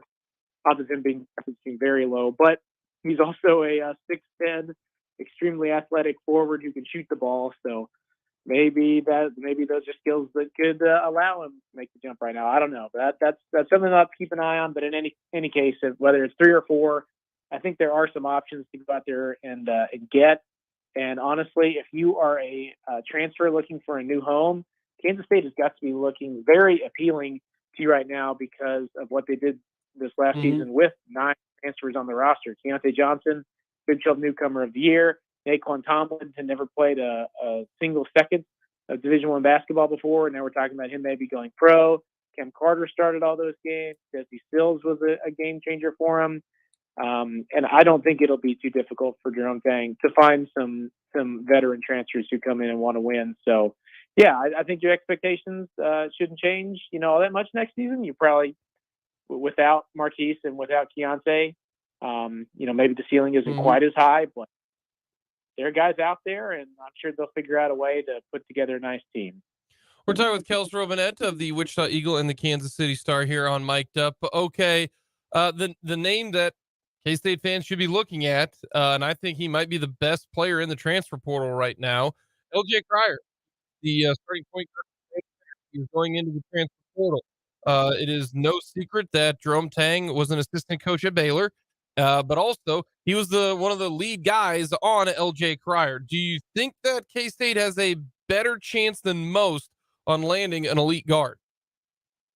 Yeah. Kansas State, no. He's kind of in an interesting spot where he is also trying to go through the NBA draft process right now and get some feedbacks. It's possible he doesn't end up transferring anywhere and he goes pro. So there's always kind of a delicate dance that you have to do there with some of the best players in the transfer portal. But let's say he does transfer someplace. I think Kansas State will be a finalist for him. The other names that have been thrown out there like Kansas, Houston, Illinois, Gonzaga. I mean, all big names. So there's going to be a whole lot of competition for him. But I would think for him growing up in Katy, Texas, given his familiarity with Jerome Tang and that he recruited him to Baylor, I think Kansas State will definitely be on a short list. It will be interesting to see how he rates them against the school like Houston, where if he went there, he would be going home. But regardless, whoever gets in is going to be getting a really good player. And I think he would fit in great with Kansas State because he does something that Kansas State didn't have, an abundance of last season, and that's excellent 3-point shooting. For his career at Baylor, he's shot over 42% from 3 for his career, not just in one season. I think as a sophomore, he was even approaching 50% from out there. So goodness, if you could add him to Kansas State's roster and let him play a little point guard, which is what he wants, man, that would be a very big get for Kansas State. And I think they'll definitely be in the mix. How much of NIL is K-State able to do? Do you know? Because, I mean, that was a big reason why Nigel Pack transferred. I think a lot of these players are looking at and say, hey, let's see what's out there for me. And I got no problem with that. Get what you think people are willing to pay you. This is an open market. For some odd reason, college athletes are the only people in the world or in the United States that can't get what they're worth. Otherwise, it's bad. So how big is the NIL? Is that a huge impact? Does K-State have a good situation there? Well, they do have good NIL support on campus. There's Wildcat NIL, the collective that helps set up a lot of deals for both basketball and football. And there's also, I believe, the Wildcat Den, which is run by Aaron Lockett, a former Kansas State football player. So they got some nice support there. Seems like every time you're looking on social media, there's some football player or basketball player posting a photo with the car they've just been, gifted for the next year or whatever. So very cool to see. But I will say that Jerome Tang really hasn't shown much interest in recruiting guys who focus a lot on NIL. I would say at Kansas State, the priority is more, how can we reward the guys who've been here and earned it? Guys like Will Howard, guys like Naquan Tomlin, who've gone out there and shown something. Let's keep them here. I think that's more the goal of NIL at Kansas State than, hey, there's this guy who's never been on campus yet. We think he's great. We need to throw some money at him. Not to say that doesn't happen. I mean, I'm sure that, there were certain assurances given to players like Avery Johnson that, hey, you come here, you won't be poor, stuff like that. But I know last cycle it frustrated Tang a little bit that there were guys he was in on that ended up going elsewhere because of NIL money. And he's been pretty vocal that he would rather bring in a guy who's more focused on making big money in the NBA than making small money in college. So I don't think Kansas State is ever going to be in the Nigel Pack position where they get a kid just because they figured out a way to pay him $400,000. But at the same time, once a kid gets on campus, I think there are many avenues for him to be well compensated if he earns it. Alrighty, last two for the road. Has nothing to do with K-State. I'm just interested in your thoughts here. Alrighty, how many wins will the Kansas City Royals have this year? Well, last time I was on, you threw that at me, and I said I thought they'd go over 68. Now I've watched them score like a run all season. So I don't know. I'm starting to think like 50. I mean, that seems really low. I don't know. 63, something like that. 63. Okay. All right. And who's your pick to win the Masters? Who's going to put on the green jacket? All right. Well, last time you asked me something like this, I called UConn winning the national title, so I hope I can make it 2 for 2. I'm going wild card here. I think Brooks Koepka. I like him. Yeah, just won that lift tournament in Orlando. He's healthy. I wouldn't be shocked if he could do it. Ooh, that would be big. All right, you did. You predicted UConn. So therefore, I'm gonna have to put some money down on Brooks Koepka because so far you're 1 for 1. So, if Koepka does win, I will buy you a beer. All right. Oh, okay. All right. Yeah, that's pretty good. That's my long shot pick anyway. I mean, I'd honestly rather put my faith in him than a guy like Rory, who is going to finish third. Yeah, from behind. That's right. Are you a big Masters guy? Will you watch it at all, or? Yeah, I used to play a lot of golf in my younger days. I've always wanted to go to Augusta. It's on my bucket list. I've never made it. Kind of makes me jealous. You opening the show saying you've been there and seen the par 3 contest and everything. Hope to one day make it, but yeah, I make sure to watch a little bit of it every day. Do you register for the lottery every year?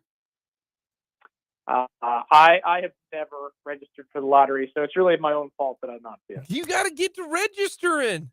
You got register, man, because maybe you have a chance to get picked. Maybe be a first time register this time. They'll pick you. All right. Well, I'll get in on the lottery. I'm mostly just upset that in my early days when I worked at the Star, we used to actually send somebody to the Masters, and I was hoping to one day get elevated to that position where I can go cover it, maybe with the lottery to play the course. But that trip mysteriously vanished from our budget about 10 years ago. So I need somebody from Kansas State to turn into a world-class golfer, and then I can go out there and cover it. That's kind of I'm banking on right now. Kellis, thank you so much for the time, man. We appreciate it. Yep, anytime. Have a good one. Kellis Robinett. I'm going to send Kellis a text because I get the text all because I I register even since I've won. I still register. You're gonna tell me no in order for me not to register. So I'll shoot him a text and tell him to register. You need to register too. Everybody should. I'm gonna remind you to do it too. Okay. He does. He needs to. See, we have someone who's playing in the Masters from Topeka. Though unfortunately, we don't have the budget for that. Yeah, we don't have the budget to go watch G-Dub play this weekend. I wish. It'd be nice. He's playing with Brooks Koepka. That's his tee. I didn't see that. Yes.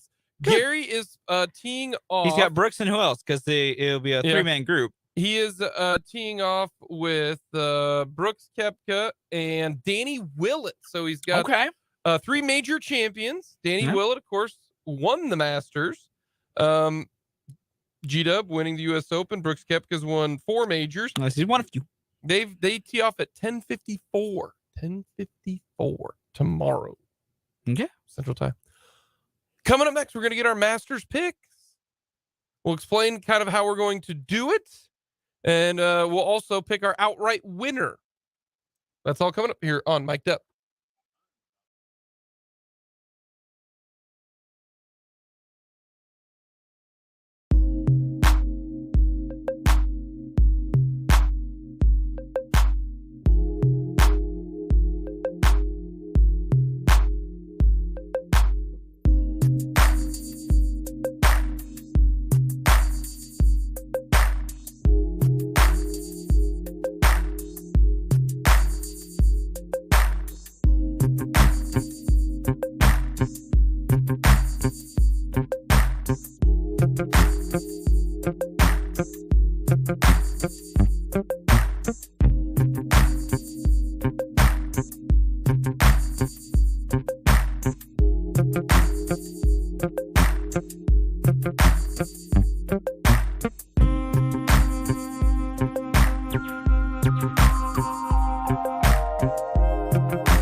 Masters picks, we will do winner, who you think's going to win. Okay. Then you have to choose somebody else who's going to be top 10. Okay. And then we are going to go with the Masters pool that we've got. Mhm. It's one of the pools where you have $40 of fake money. And You build your team out of $40. and you get 6 players, and each one of them Mhm. are worth different amounts of money. And you take the lowest score from your Top 4. top 4 players. So Yeah. we will do that. So I have to ask real quick. I'm just this is a point of clarification. That's So I assume fine. it's correct. I assume our winners and our top 10 pick can come from our pool of 6. oh yeah. Okay. This is Because just mine outright come stuff. from my pool of 6. Correct. But yes. our winner and our top 10 guy had to be 2 different guys. Yes. Yeah. Yeah, I got you. Yeah. I just wanted to make sure. That's why Yeah. I threw it a plan by, but I like double check. Okay. So I'm good with that. Who do you got winning? I don't know how great I feel about this, but I just got a feeling I'm going with the gut, and I'm riding with a guy that I do enjoy watching play.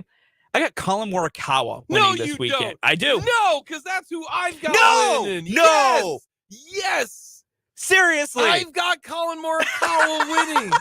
No, I can show you. No. you I have can, to pick somebody no, different. I disagree. I can show you the bet slip that I placed this morning on Colin to win even. Perfect. That means you do have to change, because I've got Morikawa winning. I've got it last week.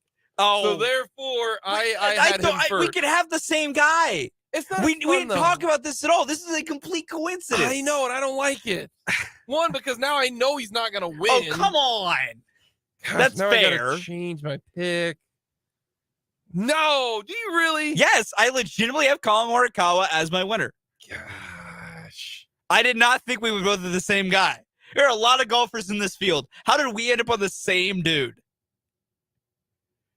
We can have the same winner. Ah. We can't. All righty, I hate this. Who's your top 10? My top 10 is Max Homa. Okay. My top 10 is Max Homa. I'm feeling good about him. I didn't feel great enough to say he's going to win this week. He's but I never think been he's gonna have a good in major. He's not good in major. Yeah, and that's why I definitely didn't want to pick Max to win, but I think a change is a coming. Okay. I think Max will finally have a good showing in a major. All right. Granted, picking Augusta's all the places to do it is as a choice. But I don't know how that happened, Jake. I'm bummed right now. Don't be bummed. It does not mean he's going to play poorly. Yes, it does. No, it doesn't. Yes, it does. We don't know my curse. Listen, I've been good at betting golf before. My curse may not extend to the golf course. Not happy right now. All righty, my top 10. My Masters picks last year were good. My top 10. He's not going to win it. Tiger Woods says he's eventually going to. I disagree with that. That you cannot guarantee anything. So many people thought, Greg Norman would win a Masters. So many people thought, that. I can name infinite number of guys. He's going to win a Masters. So win eventually. That's not how it works. No. But he's got a top 10 because he does so almost every damn year. It's Rory. Yeah, I got Rory top 10. a good safe bet. Rory does top 10 at Augusta nearly every year. So you got Homa. I got Homa as my top 10. I got Colin winning. If I had to choose someone else, because I am bummed that I don't want him. I just want to remind you again, I picked good Masters picks last year. Like, I picked Scotty to win the Masters last year, and I was right. I just want to point that out to you, Jake. Yeah. I was right last year. So I could be right 2 years in a row. If I had to pick someone else to win. If you had to pick somebody else to win. And you know what? After you give yours, I'll give you who my other one would be to win. And if we're going to pick in the same guy again, I'm going to laugh really hard. I'm going to go with Cantlay. Okay. He was on my radar. Okay. If I had to pick a second guy to win, it'd be John Rahm. Rahm. I'm feeling Rahm. But Cantlay, I mulled over that for a while. Alrighty. Now, you got $40 to I do. pick your 6 guys from the pool. And we'll tell you how much each guy is worth. Yep, as we go down. So you can see how we get to our $40. So who do you have for your 6 guys?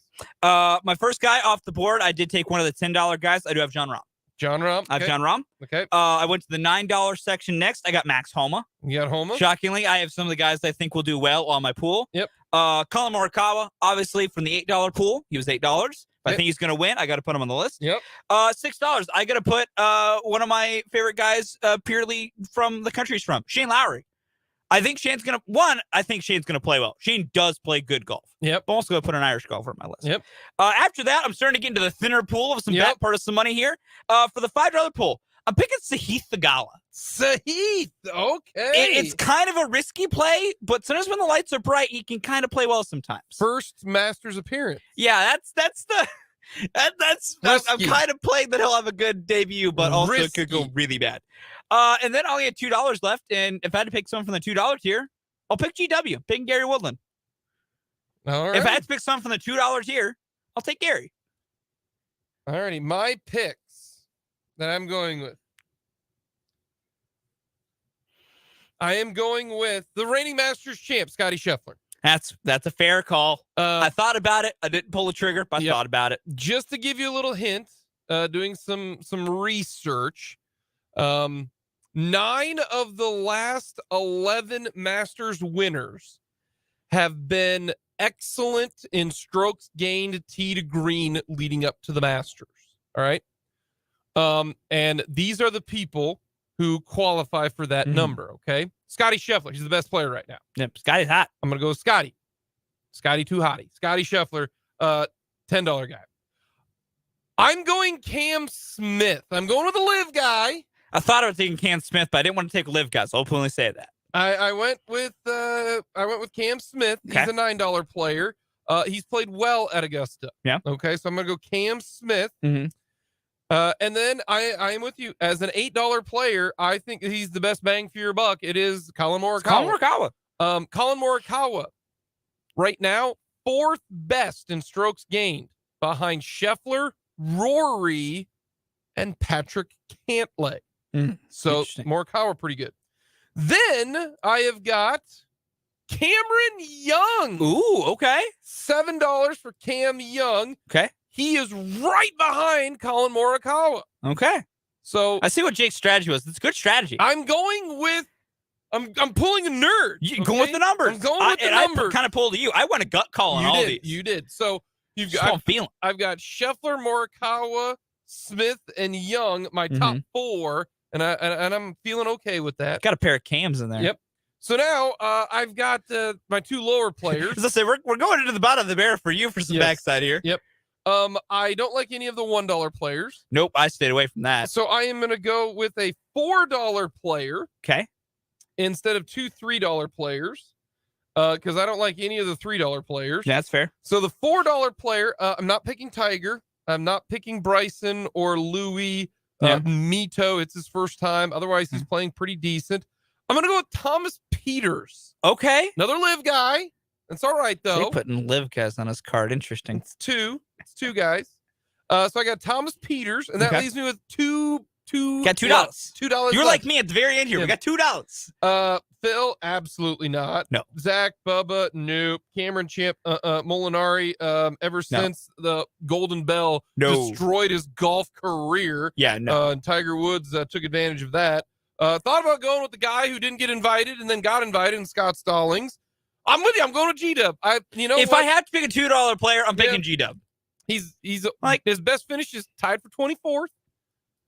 Honestly, depending on how the scores are shaking out, I'd take tied for 24th on the board potentially. I'm going with G-Dub. But if I got to pick a $2 player and that's all I got left, picking G-Dub. So fun. I've got Scotty Scheffler, Cam Smith, Colin Morikawa, Cam Young, Thomas Peters, Gary Woodland. You have got John Rahm, Max Homa, Colin Morikawa, Shane Lowry, Sahith Theegala, and am I missing somebody? Gary Woodland. Gary Woodland. Is that 5 guys or 6 guys? 6 guys. I'm looking at my 6, and you named all my names. Yeah. Math's hard sometimes. It's okay. There we go. Love the Masters. I do find it fun that in a pool where it's like we can't have some overlap based on pricing here, we only have 2. The guy we both picked to win. Yeah. And then, we each had $2 left of the same theory. Got $2 left. Sentimental value, you know? It's entirely I really don't feel strong at any other $2 guys. I like Gary. I'll put Gary in there. Let's go, Gary. Let's have a run. Get it done. Let's have a run. Get it done. So those are our Masters picks. When we come back, we'll for sure not win. When we come back on Monday and Colin somehow does not win, Jake will find a way to blame it all on me. It's 1,000% going to end up happening. I just want to remind you again that I had very good picks last year. Picking golf, I can kind of do. What did you what did you get the odds for Morikawa? Let me take a look here at my little plus 2,800. Plus 2,800. I am set to earn a sizable payday if that works. Much like betting on any guy to win outright in a golf tournament, but I am staring a sizable payday if Colin can pull it off. You did 2,800? Yeah. Man, his odds have gone down. Oh, yeah. What'd you get him at? 2,500. Oh, man. I got a little bit better money than you. No. Plus, our friends at FanDuel are offering a little bit of insurance on your outright winner bet. So, man, I'm not out all my money if Colin can't pull it off. As long as he gets top 10. Top 20. Or top 20? It might be top 10. I thought it was top 20. Well, those are our picks. Top 20. Top 20. Those are our Okay. picks. We do. Coming up next, talk a little Royals baseball.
Royals in action tonight, 6:40. First pitch, Zach Greinke up against Alek Manoah. Do we like the lineup today? Part of it, yeah, I really do. I'm a big fan of this lineup. I haven't even looked at it yet. Would you like me to give it to you? Because I can. Is Bobby Wood in the lineup? Yes. Is MJ? Yes. Vinny P? Yes. Sal? Yes. I really don't care about the rest. So we got our best hitters in there. I just want What to a point out, I think you novel also concept. named that in the exact way the top 4 shakes out. So for those listening, and for Jake for the full lineup, he doesn't care about the rest apparently, though I think there's some fun in this lineup. Bobby leads off. He's playing short. MJ is hitting second. He's playing right. Vinny will be batting third. He's at first, obviously. Sal is catching. He's batting fourth. Michael Massey back in there. He's batting fifth, playing second base. Freshly brought up today because Kyle Isbell, congrats to the Isbells on the birth of their first child. Nick Prado is in the lineup batting sixth and playing left field today. A little wild. We're getting Nick Prado left field action. And then Fremio Reyes is your DH batting seventh. Nicky Lopez is at third batting eighth. And Jackie Bradley Jr. is in center batting ninth. I have but one complaint with this lineup. I'd rather Matt Duffy at third. I was going to say, why? Yeah. Why isn't Duffy playing? I don't know. That is what it is. Like from a gives you best chance to win standpoint, that's why I want him in there. But I mean, Nicky is technically a younger player who you could talk about developments. I mean, good, Nicky's there, but you know what a part of this lineup doesn't have? Have you noticed what this doesn't have? Didn't have Hunter Dozier. Dang right, it doesn't. Folks, we have a lineup without Hunter Dozier this early in the season. Good thing he was in the lineup yesterday. Hey, what have I said? As long as he doesn't repeat mistakes. You can dwell on old mistakes all you want. If they don't repeat them, that's what matters. Low key, Hunter Dozier. What's been a worse contract? The Hunter Dozier contract or the Ian Kennedy contract? I'm going to say Hunter Dozier, and here's why. Ian Kennedy at least had moments where he was not awful. Like, Ian Kennedy's first year as a starter was eh. Then it went bad. Ian Kennedy in the bullpen was good. Yeah. He actually got you something in return, which he should have done the year before. Yes, I agreed. So, like, you got something out of Ian Kennedy, including you had good on-field production. Since the contract's been signed, you have gotten bubkiss out of Hunter Dozier. Because 2019 season preluded the extension. So, the Dozier contract's infinitely worse. Because if Dozier doesn't have that contract, he's not on the team, and Duffy's up there. Your third baseman's Duffy along with Nicky Lopez. Yeah.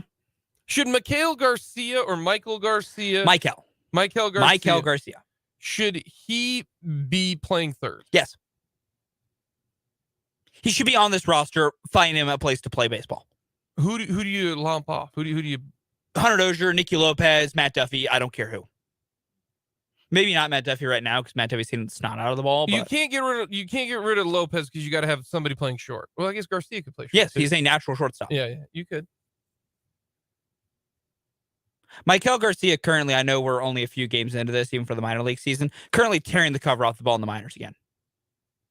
Like, he's hitting over 400 right now. Already has a home run or two.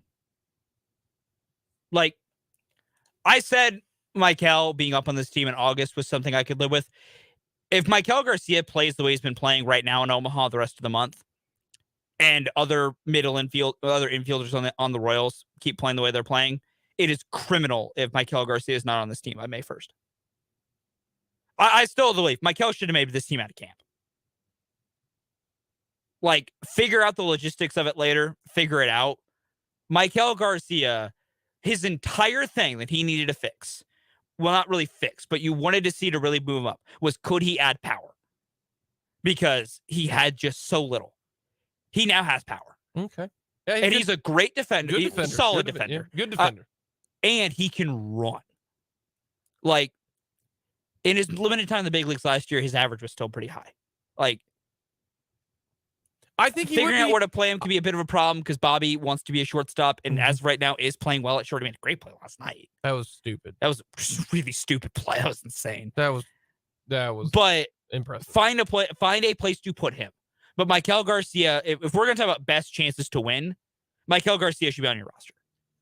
He would be up here if Dozier didn't have that contract. True. No, I completely agree. Because they were trying Michael at third base a little bit in the spring. They try and teach him third. But So I would just have to keep waiting to get Michael Garcia up. I saw this today. John Elway's no longer part of the Broncos organization. Yeah. They like booted him out of the consultant role. He like has Hilarious. nothing to do there. I think John Elway and his tenure as the GM of the Broncos kind of correlates to Dayton Moore's tenure as the Royals. Yeah. He had a great, Good start. good 2 years. Yeah. And it was terrible after that. Yeah. You know what I mean? Yeah. No, I agree with that. Like this, like drafting, he drafted horrible. He did not do the trade for Russell Wilson, but he signed off on it. I mean, he was like, yeah, you know what I mean? Like, no, he hasn't done anything well. I mean, the guys he's drafted and signed at quarterback have been Let's remember terrible. John Elway drafted Paxton Lynch. And Simeon, We didn't draft Simeon. He signed Yeah. Simeon. Drew Lock. Drew Lock, Like, the legend. but he got it's still a success. He got him a Super Bowl. Yeah, he It's did. still a success. Yeah, I don't care what people say. Still a success. one championship. That Sa- does matter. Same thing for the Royals. Still a success. What got you to 2 World Series? That's the best part about it is when the Royals make the playoffs, they go to the World Series. I mean, yeah, that's true. I mean, seriously, the last 4 times that the Royals have made the playoffs, they've gone to the World Series? I think. No, they did not. In 84, they lost in the ALCS. Oh, okay. So the last Series. 3 times that the Royals have made the playoffs, they've gone to the World Series. I can't wait. Next time they go to the playoffs, they're going to the World Series. That's exciting stuff. It would be nice. Kind of like when the Chiefs make the playoffs with Patrick Mahomes. Going to AFC Championship They're, at least. they're going to host the AFC. Ah, that's Championship. true. That's more true. Coming up next, we'll wrap things up with the mic drop.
Alrighty, Fulton, what do you got for your mic drop? It's very often I'll say something nice about a member of the Chicago White Sox. But Liam Hendricks completed his final round of chemo today. He's battling cancer this offseason. I don't care what team he ever plays for. I'll be a fan of Liam Hendricks. He's a great guy. He's a wonderful human being. And more importantly, he's a really, really good pitcher. I hope we get to see him back sooner or later. That is true. Former Royal Liam Hendricks. If maybe they put him on the bullpen sooner, we'd still have him here. But no matter what, it was great to see they got to ring the bell today. Hope he's back on that mound sooner rather than later. Even if it is carving up my favorite baseball team, I will always be a fan of Liam Hendricks. So glad to see that for him today.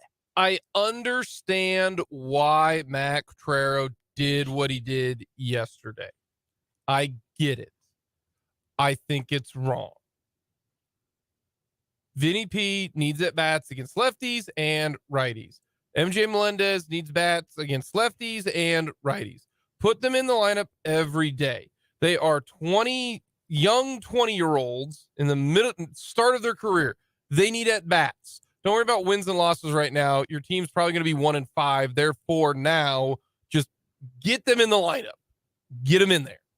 Coming up next, we got 580 Sports Talk. We will talk to you tomorrow before a day game of Royals baseball.